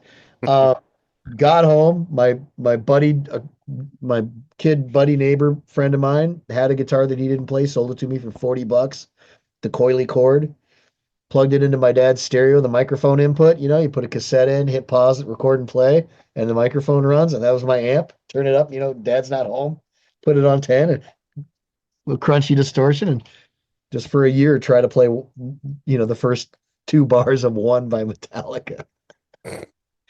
So that was the beginning. But from there, I clearly, obviously got obsessed, got an amp, got a better guitar, got an Arbor Star at the local pawn shop for 125 bucks with the Blue Burst. It was the closest thing I could get to an Explorer, Hmm. like what James Hetfield played. Oh, and bought that, had a PV Rage 108. Nice. All the old guys know. Fuck, that was my first amp. $100, working bussing dishes at a family seafood restaurant in Elkhart, Indiana, so I could save up $100 to buy a. And then the next amp was what the hell was it? An Ampeg 70C, 70-watt solid state with chorus. Okay. And then my next guitar was actually a huge jump up, was an Ibanez 540 SLTD in lipstick red because Alex Skolnick played one. I'm like, Oh, okay. oh. Yeah. So I, saved up all my money, got it for $700 with hard shell case from the Guitar Center in Roseville, Minnesota. And my grandma, I think she gave me like $200 to help buy it as a Christmas present. And that was my guitar I had that guitar up until like maybe 6 or 7 years ago. And yeah, that was a cool guitar. Then Fender M80 half stack. Remember those with the gray tribble fur on Oh them? yeah. Remember that? Remember that? With the Fender stereo cab? Oh fuck, it was all over after that, man. But yeah, and so my whole thing, I took two private lessons when I first started playing. One to learn how to tune with harmonics, and then one to learn my pentatonic scales, like and how they locked up. Hmm. And that was that. And then I had like all the Metallica tablature books, so Kill 'Em All, Ride the Lightning, Master of Puppets. So I was, playing bits and pieces of those songs. And then as I got better at that, I went and took another set of guitar lessons, one for all the modes, the diatonic modes, and then one for that little harmonic trick when you do a trill and you drag your finger across that string and it creates a little harmonic Yes. tippy taps that sound like nails. I called it, it sounds like nails coming out of the fretboard. It's the coolest fucking thing. And it was actually, I heard that off of Testament, Souls of Black album, the end of one of the songs where Skolnick did that rake. And I flipped out, had my guitar teacher show it to me. And that was my fourth guitar lesson. And then that was all my guitar lessons. So the rest of it was really just trying to play Metallica, bits and pieces. And then yeah, I had my own little tablature book. I'd write out my own riffs in it and shit. And then I met a couple kids at the local guitar center in Roseville, Minnesota, and we started a band. So from there, it was never about learning covers. It was just about writing originals. We just started writing. We didn't even bother.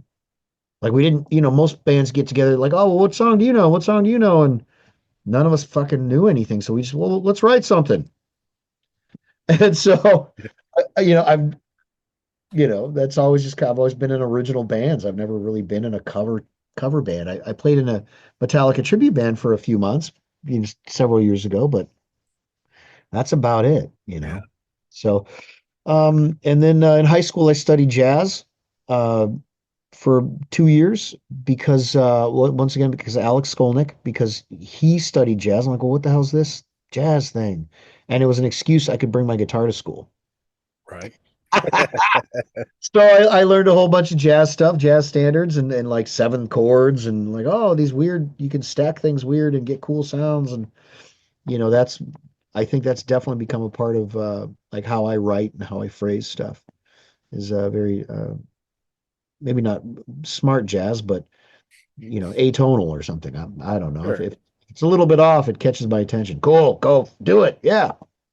So I don't know. Does that cover the musical journey part of things? Seems like it. All right. Well, there you Uh, go. you definitely. I hear several like lots of different influences, and when I've watched either your guitar videos or some of the music you put out, like I was listening to that 72 Legions album from last year Cool. What a earlier. god could be. What is it? What a god could be. Yes. Yeah. Um, I need to go back and listen to the EP too, but I listened to the full album, and you'll just like kind of come out of nowhere, like these heavy riffs, and then there's like a very like effect laden, cool kind of almost ambient but still shreddy kind of solo.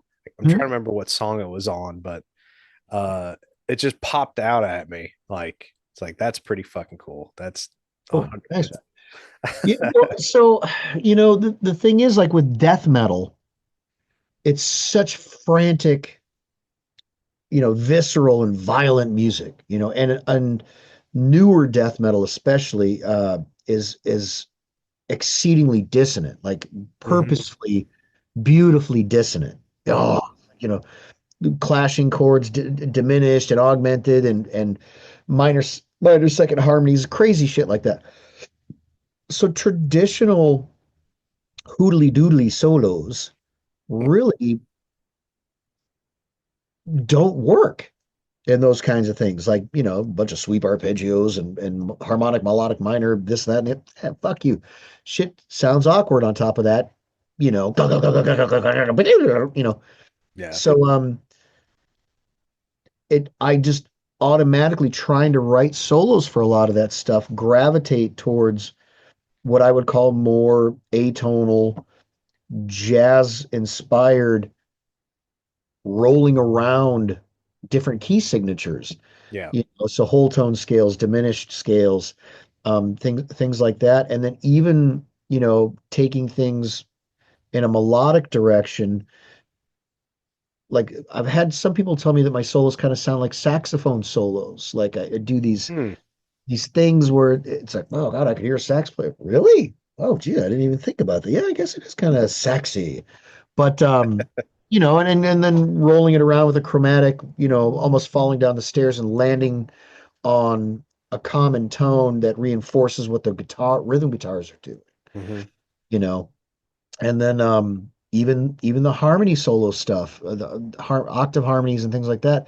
I know for a fact that I read a great article with Joe Satriani where he was talking about uh, a modal melody or synthetic melodies or synthetic modes, some kind of thing where you take a key signature like, E minor, Hmm. and you look at all the notes that work in E minor, and then you take another key that has E as a dominant minor voicing, and you lay those notes over it.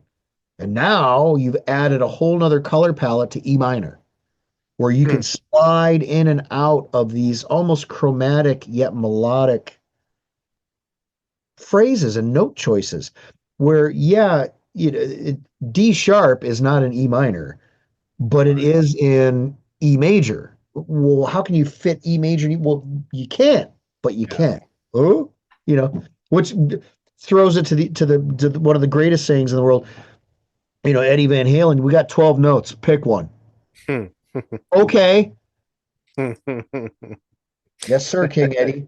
You just play. Just get a note. Does it sound right? Who cares if it? What key? Who gives a shit? Does it sound good? Fuck you. Go. All right. I can roll that way. So, and you played stuff with enough conviction, shit sounds right. I mean, there's a lot of truth to it. There's so many solos that just work that shouldn't. Right. Some of them are, especially when you get into, I don't know, something that's just really, really rowdy, like punk rock. Oh yeah. Oh, fucking Like, great. yeah, like there are some Black Flag solos that are just like there it's just pure attitude. There's no And that's the shit that's some of the coolest shit. That how long ago were those songs recorded by Black Flag? And it's 2025 and we're talking about Black Flag. right. Steering kind of, I guess, back away a little bit from uh the awesome shredding. Mhm. Um Which is is awesome. huh? Which is awesome. Awesome shredding is awesome. It, awesome shredding is awesome. Uh that learning to shred and all that was kind of like what really, really motivated me to pursue music when I was a teenager. And Yeah. then Amen. songwriting came later. Well, But actually somebody pointed it out, a really interesting thing. When you're a young man in your teens, it's all about strength and speed and sports or lifting weights or and wanting to be the fastest, the apex, the kind of competitive nature. yeah, competitive nature. So the shredding thing is very indicative of a, a young man's mindset. And that's not like a diss or anything like that. But that's why so many young players want to do that shit because they want to fuck you to try to establish some personal level of dominance, I think, as these wild hunter gatherers that we are no more. So it makes sense. Hey, dude, I had all the REH Hot Licks videos and shit, all Paul Gilbert's and Frank Mbali's, all that shit.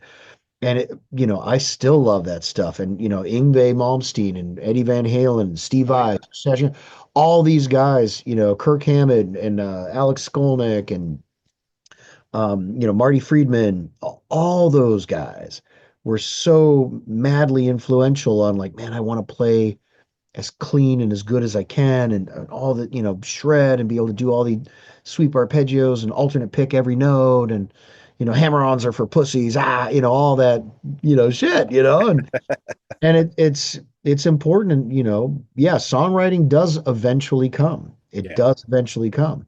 And for me, I always just wanted to be James Hetfield. I just always wanted to play rhythm guitar, which why I was always so happy. I always had so much fun playing guitar for Nevermore and so much fun playing guitar for Annihilator, because that's all that I had. I had to play rhythm guitar. I do some harmony stuff with Jeff Loomis. I do some little harmony things here or there with Waters, but I really didn't do guitar solos in either band. And I just love riffing. I love chugging. And I've been critiqued on that on some of my past band records where, well, Curran, how come there aren't more guitar solos? It's like, well, fuck, I just want to riff, man. I mean, like Tommy Victor from Prague is one of my favorite. Him and James Hetfield are my back and forth. Like, oh God, who do I like more today? Well, I guess whatever I'm listening to at the gym when I'm lifting, fuck it. Sure. But so the songwriting thing for me, like I said, my first band, just we didn't even think about learning covers. Just didn't think about. We just well, we don't know. We got a drummer. My buddy can sing and play bass at the same time. I play guitar. All right, oh, we found another guy who likes death metal and will play guitar, rhythm guitar. All right, cool. And Curran, you know all your scales, so you play lead. All right.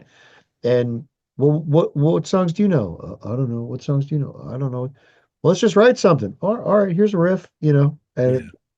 off to the races. So for me, the songwriting thing definitely became part of like that intensity with wanting to be a good shredder and everything too. I don't know if I'm any good at it, but whatever.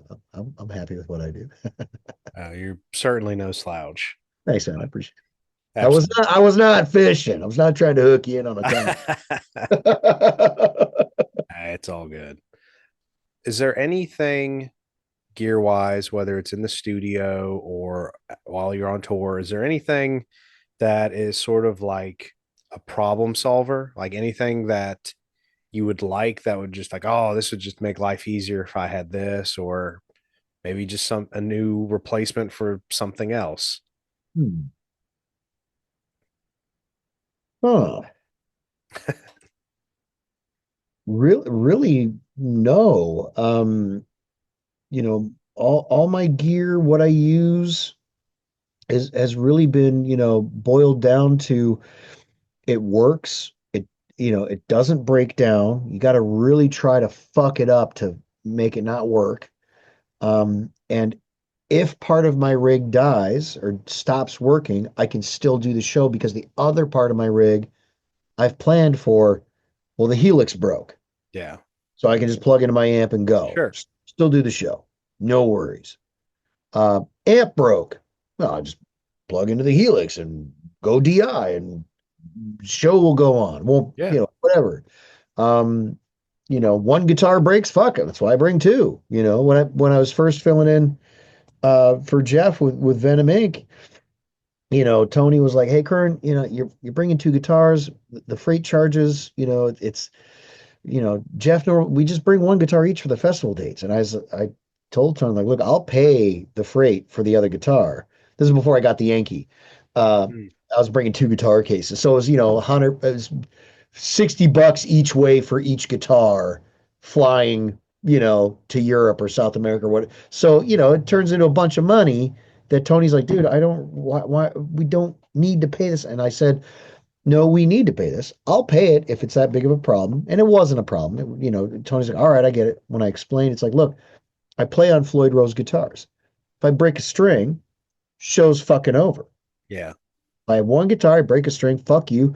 I either got to stop for 2 or 3 minutes, grab a new string, or cut the string and peel it back and fucking put it in, tune it up, stretch it out, lock it down, get back in tune.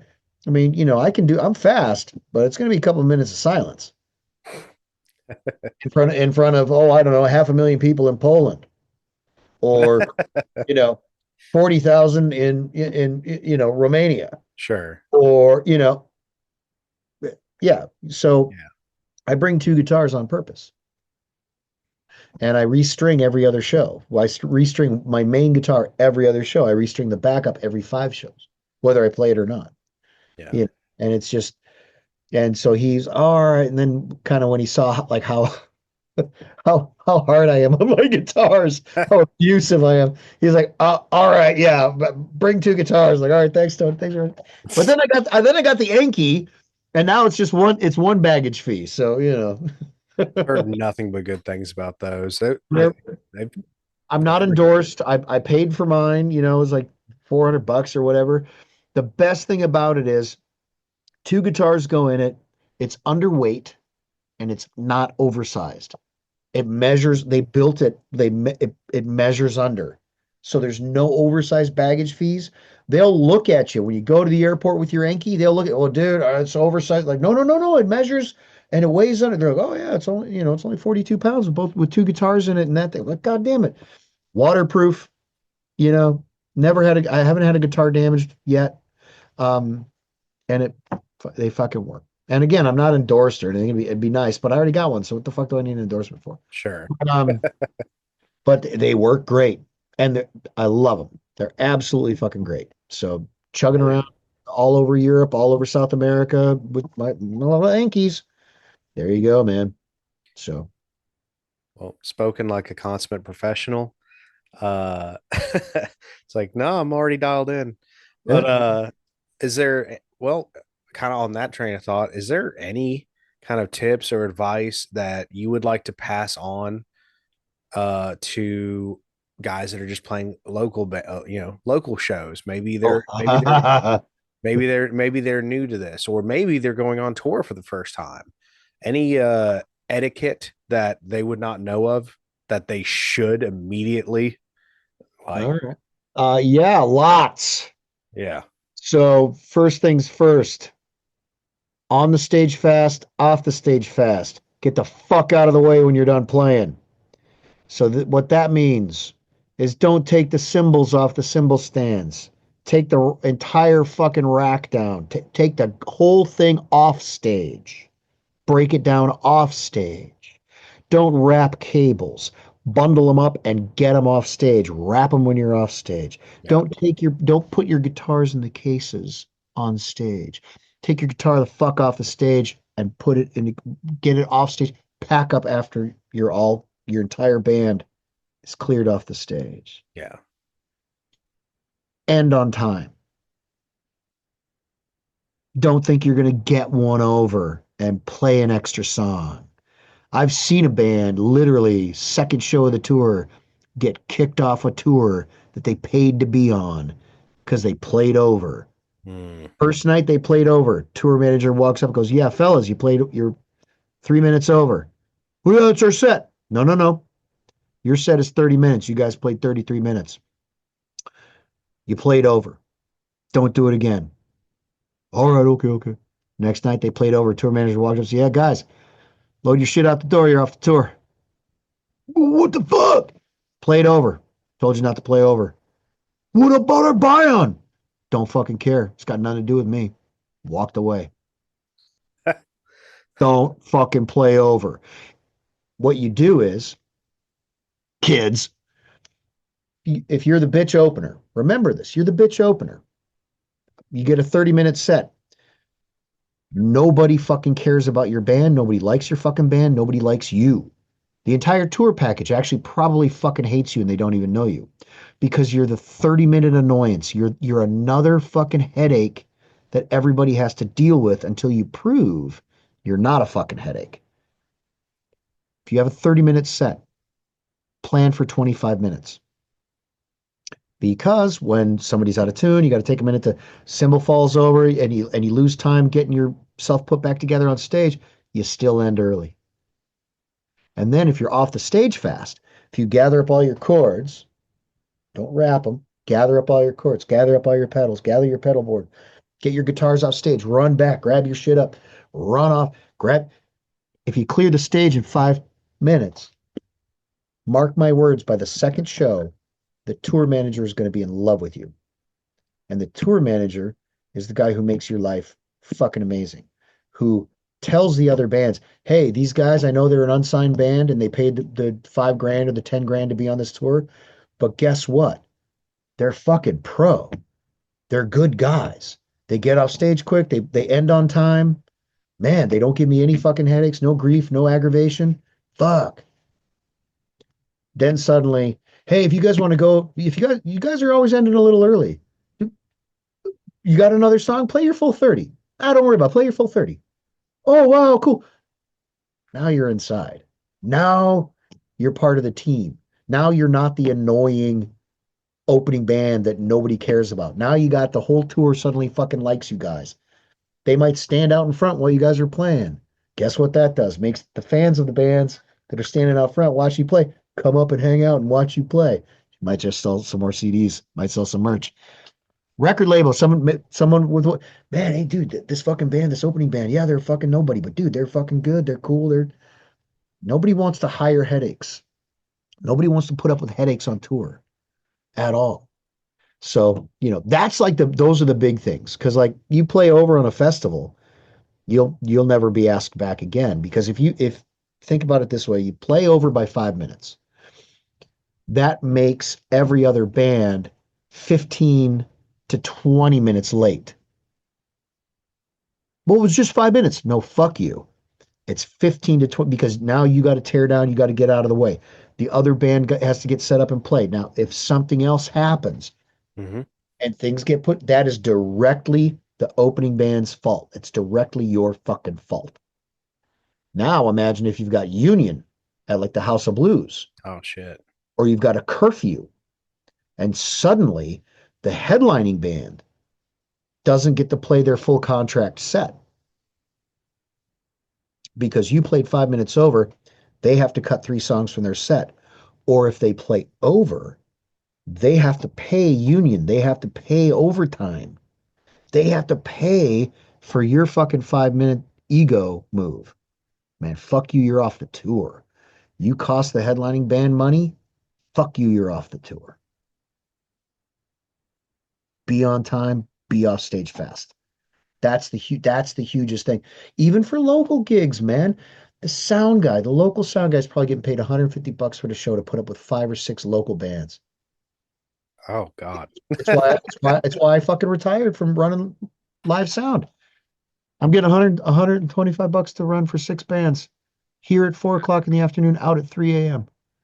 And you want to play Rhyme of the Ancient Mariner when I say last song 5 minutes, last song 5 minutes. You want to play a 15-minute magnum opus that you think is going to get you laid. Fuck you, dude. Get the fuck off my stage. Dude, yeah. So that's a huge one. Um, the other thing, like if you buy onto a tour, Hmm. and again, this is just all my experience. If you're the bitch opener, you know, you don't have to be a pussy, but also, remember, nobody's there for you. You're paying for the privilege to be there. Um, your job is to make sure that you can promote your band on the tour. So stay out of the headliner's way. Don't go in their dressing room, their green room. The catering, that's not for you. The beers in the fridge, that ain't for you. Unless the tour manager walks up and says, "Hey guys, your water and your towels are over there. I'm going to try and get you a case of beer." That's when you know what's yours and what you're allowed to do or not allowed to do. When I was in Annihilator, we opened up for Judas Priest uh, when Rob Halford first came back for the Reunited tour. Hmm. And so we're playing in soccer stadiums, 40, 30, 40, 50,000 people a night to see Rob Halford back with the Priest. And we were told very specifically as Annihilator, we had a 30-minute set. We were told specifically, you guys do not go into catering until the tour manager tells you, because the crew, Judas Priest's crew eats first. If you guys don't get told to go into catering, you never go into catering. There are certain parts of the area, production offices, where you are forbidden from going. I know your laminate says banned all access. No, no. And Jeff Waters had paid a fortune to be on that run. I mean, a goddamn fortune. And we were fucking told the first day we were sat down. All right, gentlemen, here's the rules. And if we would have broken any of them, we would have been. If any one guy in the band, it would have fucked Jeff Waters shit. He would have gotten his money back. Yeah. And Judas Priest doesn't care. Judas Priest just wants to get on the stage, play the show, make their fans happy, and then be off the stage. If they're interrupted in that, they're going to look at their tour manager and give their tour manager a headache. Hmm. You're the fucking headache. Guess what the tour manager is going to do to get rid of that headache? Right. Always just, yeah, that's the big thing, man. Be cool. It goes so much further in this business. One thing I've learned, more often than not the hard way, is that this whole business runs on friends and favors. You do somebody a favor, they're going to be your friend. That friend is going to come back to you with, "Hey man, I know you want to get on a tour. I got something you might be able to do." That's a fucking favor. Thanks, friend. That, if you're a fucking prick, if you're an asshole, if you're arrogant, if you're entitled, if you think you're the shit, dude, till you sell 5 million records, fuck you. Yeah. I mean, back in the 80s, people could act that way, Van Halen and Yngwie Malmsteen and all that shit. You could be a wild man and get away with being a prick, but those days are gone. Yeah. Thank fucking Christ, man. It's much more fun when you're on tour with a bunch of people you have fun with. Like Venom Inc. We were down there in South America with Possessed, and everybody in both bands, we were all looking at each other, just going, is it supposed to be this easy and this fun? Like, are we all supposed to be getting along? Shouldn't we like kind of hate each other, or like, man, fuck that one guy, And it's like, no, it was great. It was fucking great. The Possessed guys became some very, very good friends of mine, super sweet human beings. And we can't wait to try and tour again. I mean, like, fuck, this package works. Let's go. Be cool, man. Friends and favors. That's how this business works. Yeah. Don't be a headache. I know I'm going on a rant. I know I'm going on a rant, but No, no, this is essential learning. dude, and yeah, yeah. I mean, God, what else is there? Pretty much covers it. Oh, hurry up and wait is another one. Hmm. Hurry up and wait. And another big rule: smile, eat shit, and ask for more. That's a hard one. That's because nobody wants to be treated like shit, much less have to eat it. But in every job, especially one like what we do, there are times when you kind of just gotta shut up and eat shit and all right, especially if you fuck up, man. No one to accept the berating and take ownership of your mistake, Yeah. apologize for it, and then say, hey, I'll do everything I can to never make it happen again. I'm sorry. You're right. I'm wrong. Fucked up. Shouldn't have tried to grab the tour bus wheel. I'm sorry. That's not a life. That's not an autobiography.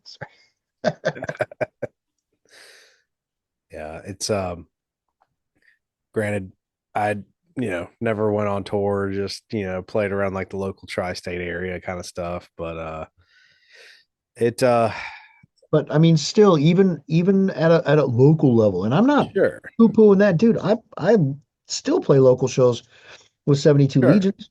I love playing local shows. I love going to local shows. I love watching bands that are starting or that have been around that are trying to build something. I yeah, fucking awesome.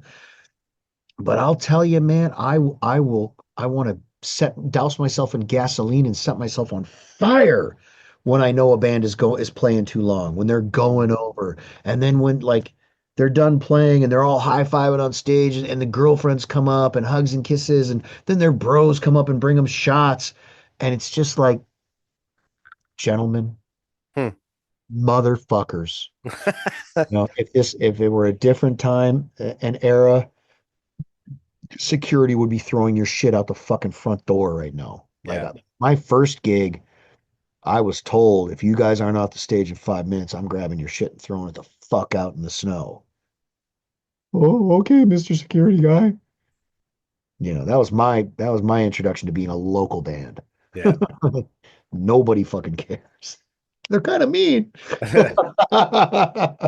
But yeah, yeah, yeah. I mean, and those simple little courtesies, even on a local level, the sound guy sees that shit. Hmm. I saw that shit as a local sound guy. When they would end on time and they would get the fuck off the stage right away, and it's like instantly, I would go to the owner, and go, hey, this band and this band, book them again. They're cool. They know how. Give them the national show. See if they can sell tickets or whatever the hell. Or even if not, who gives a shit? They were Sure. cool. Not going to be a pain in the ass, and they're good. And the bands that do that are typically good bands.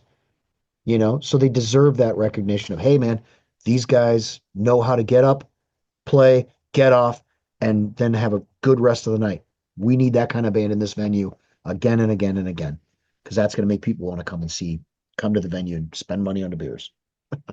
I I certainly don't know if my old band was ever much of a draw, but we did get repeat bookings at a lot of the local places Yeah. because like it was usually 30 minute sets were pretty standard, so we would have a 20-minute set because there was always Mm-hmm. you know what I mean, you never know what you're dealing with, right? You never know what you're dealing with.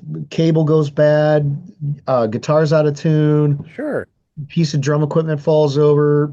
You know, eventually you're creeping up on your 30. Yeah, And having that cushion just helps. it de-stresses everything. And Mhm. I would be willing to bet you $1,000 that's why you kept getting booked back at those clubs. These guys are cool. They never play over. They play a tight set. They're fucking just those guys. Book them. No, they really don't have a draw. Don't care. Book them. Because And the band where mom and dad buy all the tickets isn't a fucking draw. yeah. Or the band where the high school band where they bring, 20 or 30 high school friends, they play and then everybody leaves. Hmm. Man, fuck you, that shit. Because those people don't stick around to buy drinks. Right. I mean, they may cover the national guarantee, but the real money for venues is everybody stick around and then stick around. Sure. If a couple guys got to go home because they got to work in the morning, okay, but at least one guy, Yeah. maybe two guys, stay for the duration. Show face. Show that you give a Absolutely. fuck about your scene, about the venue you're playing at. Show face. Pretty important. For sure. Um, Some bands don't fucking know, or they don't care, or they whatever. I don't know. right. Yeah, no. I definitely remember some bands that they rolled in with their posse and then they rolled out as soon as they were done. Yep. Um, it is always kind of a bummer. It's But always a bummer. And it builds bitterness and resentment, man. I mean, Oh yeah, we'll book if we book them, we got to book them last because if they play in the middle, then then all their fans leave. Nobody sticks around, so you can't. It's like, well, or the worst bands are the ones where their fans show up just like if they're playing third or fourth or whatever, and then suddenly everybody shows up and then everybody leaves. It's like, oh, all right, fellas. I'm glad you got a draw. I'm glad you got your insane clown posse or whatever the fuck. But dude, you know, I encourage your fans to stay. Be I cool. also do I also do want to add in for local bands. Like this is like the opening bands going on tour or like a local band, whatever, you know, the bitch band. Yeah, bitch Um, opener. do not think that you're entitled to every channel on that mixer and that you can dictate what the sound guy. It's like, yeah, our drummer needs like 10 to 15 mics. I want two mics on my cab. And like if the sound guy asks you how many vocal mics you need, that's typically about it. Yeah, yeah. Other than that, he already knows what you need. And just let him do the things how he probably has dedicated, mics for the drum kit, dedicated channels. He already has it, you know, what he wants to use, he already has it figured out. You don't need to, you know, try to bully your local sound guy. Yeah, that's another. Yeah, I've never even thought of that because God, when I was running Most sound, people wouldn't. when I was running sound, I would do what I called my mean sound guy speech to each band individually. I would say, "Hey guys, your set time is this. When you got 5 minutes, I'll tell you 5 minutes last song, 5 minutes last song. Don't fucking think you're gonna get away with playing Rhyme of the Ancient Mariner. I'll pull the PA and I'll put Britney Spears on, make you look like assholes.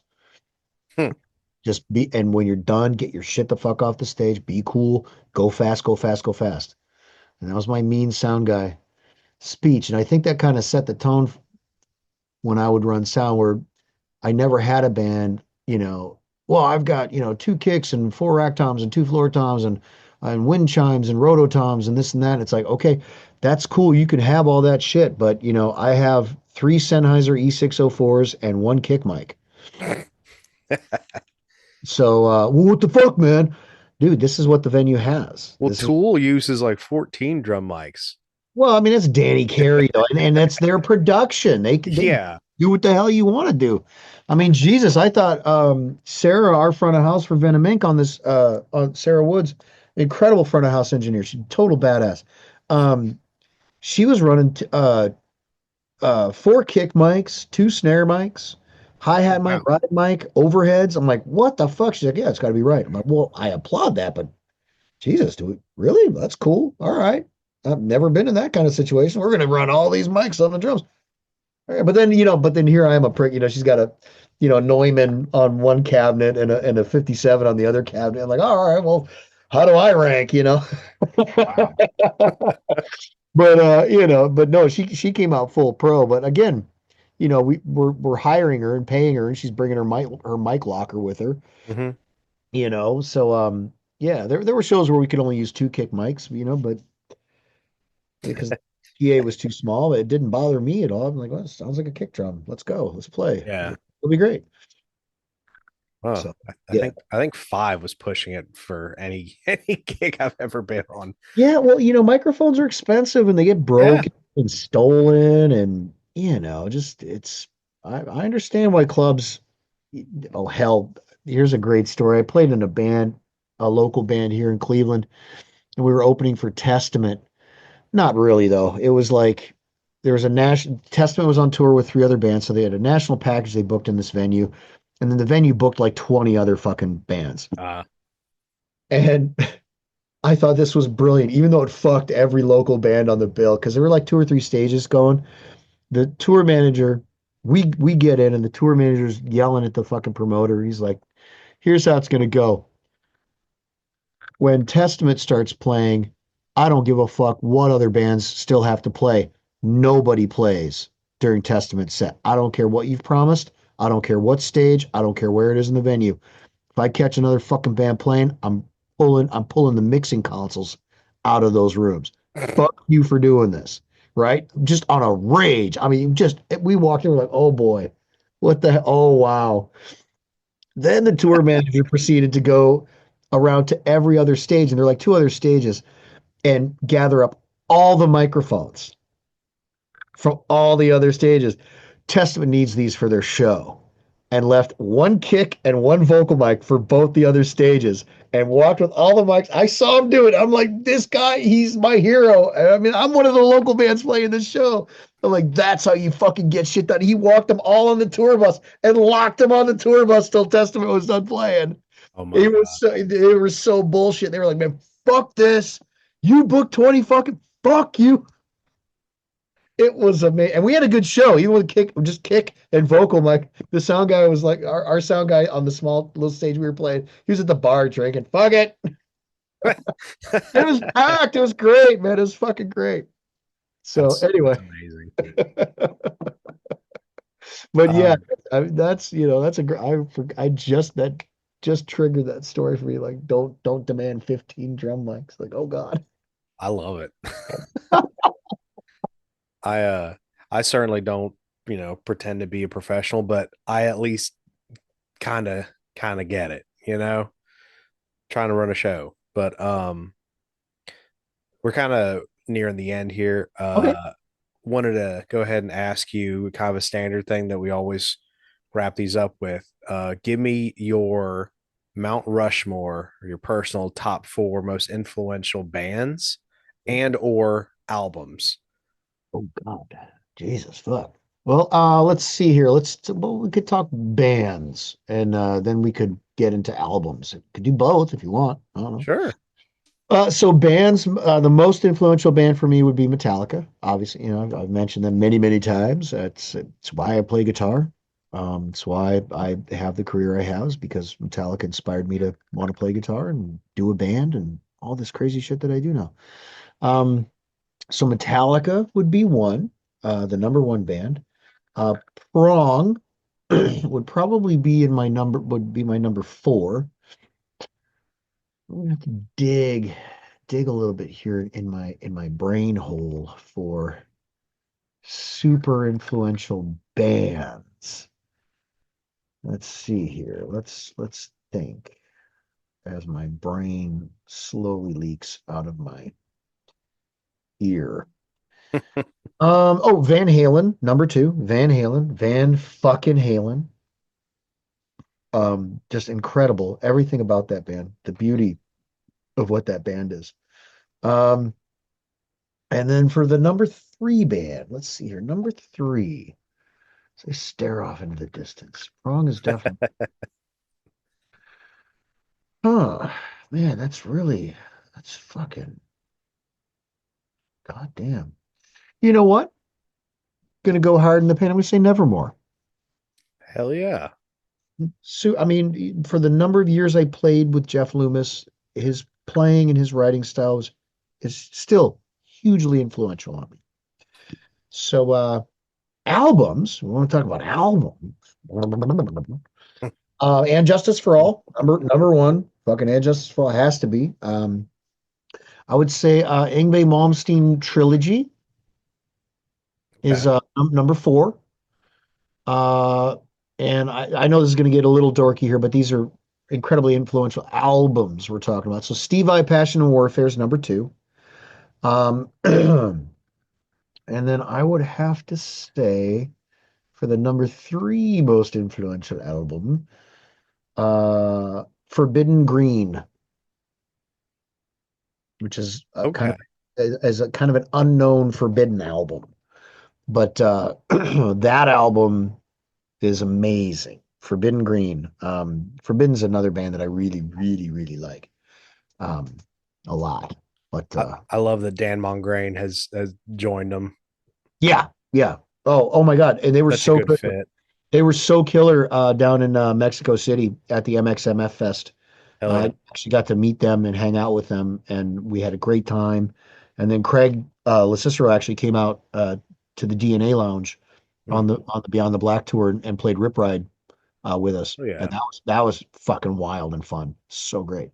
But yeah, so I know if people are talking about Forbidden, there are a lot of people, oh, Twisted Form or Forbidden Evil.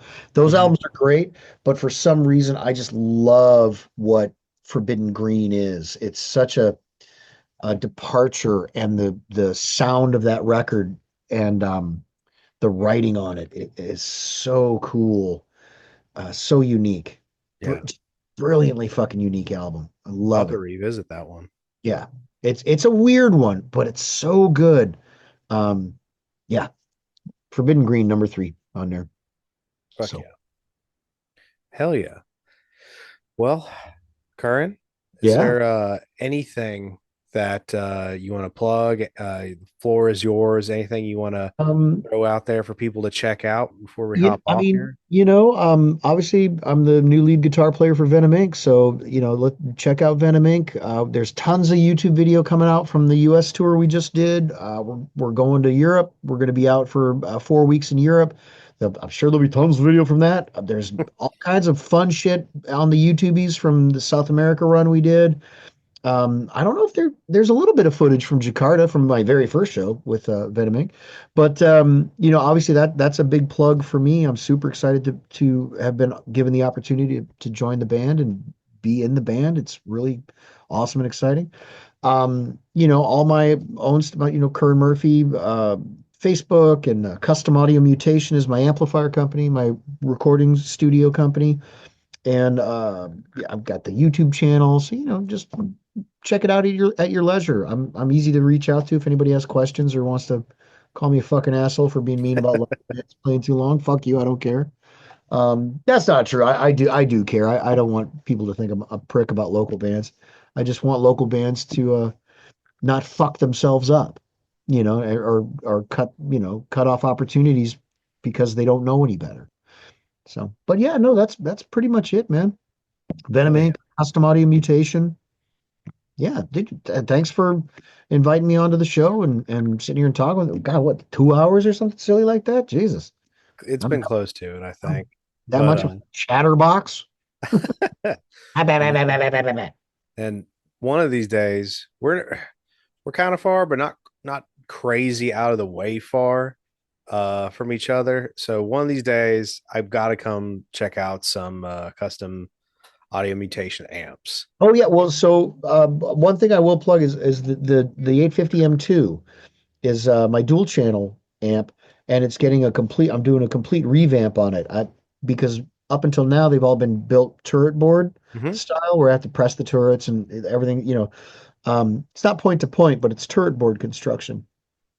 And I'm flipping that amp over to a full PCB, which is going to make A, the sound more consistent, and B, the construction much faster and more robust. Because the circuit with the channel changing and the DC heaters and all the shit that I do with the amp, they're so complicated and hard to build turret board style. So I've had Richard Hummel, an incredible amp designer, is helping me do the PCB and flip everything over. So when that's ready to go, that's when you got to come up because that amp, I've I'm so excited about it. It's going to be so good.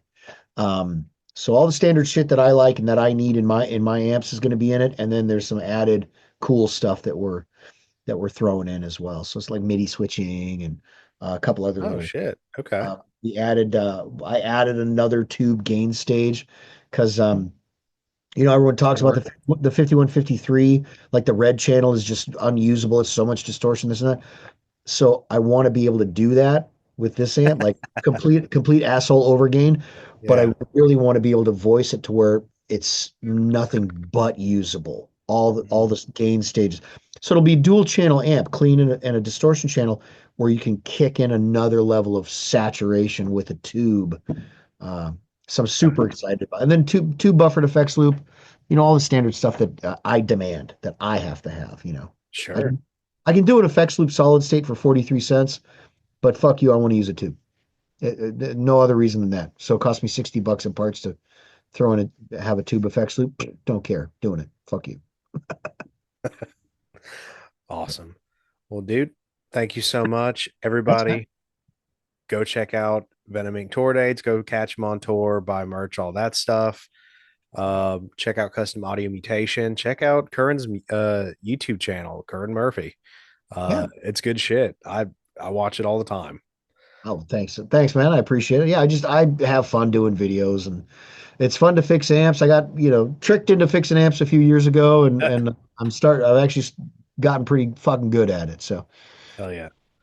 all Well, right, man. Well, dude, thanks again for, having me on the show and letting me ramble and rant and all that silliness. hey, it was a pleasure. This was a lot of fun. I'm a big fan, so Thanks, man. I Appreciate that. always like to, pick somebody's brain whenever I get the opportunity. Awesome. Anytime, anytime. I love talking gear. Duh. But Awesome. yeah, anytime, man. Awesome, man. Well, thank you all for watching, and we will see you next time. Peace. Next time.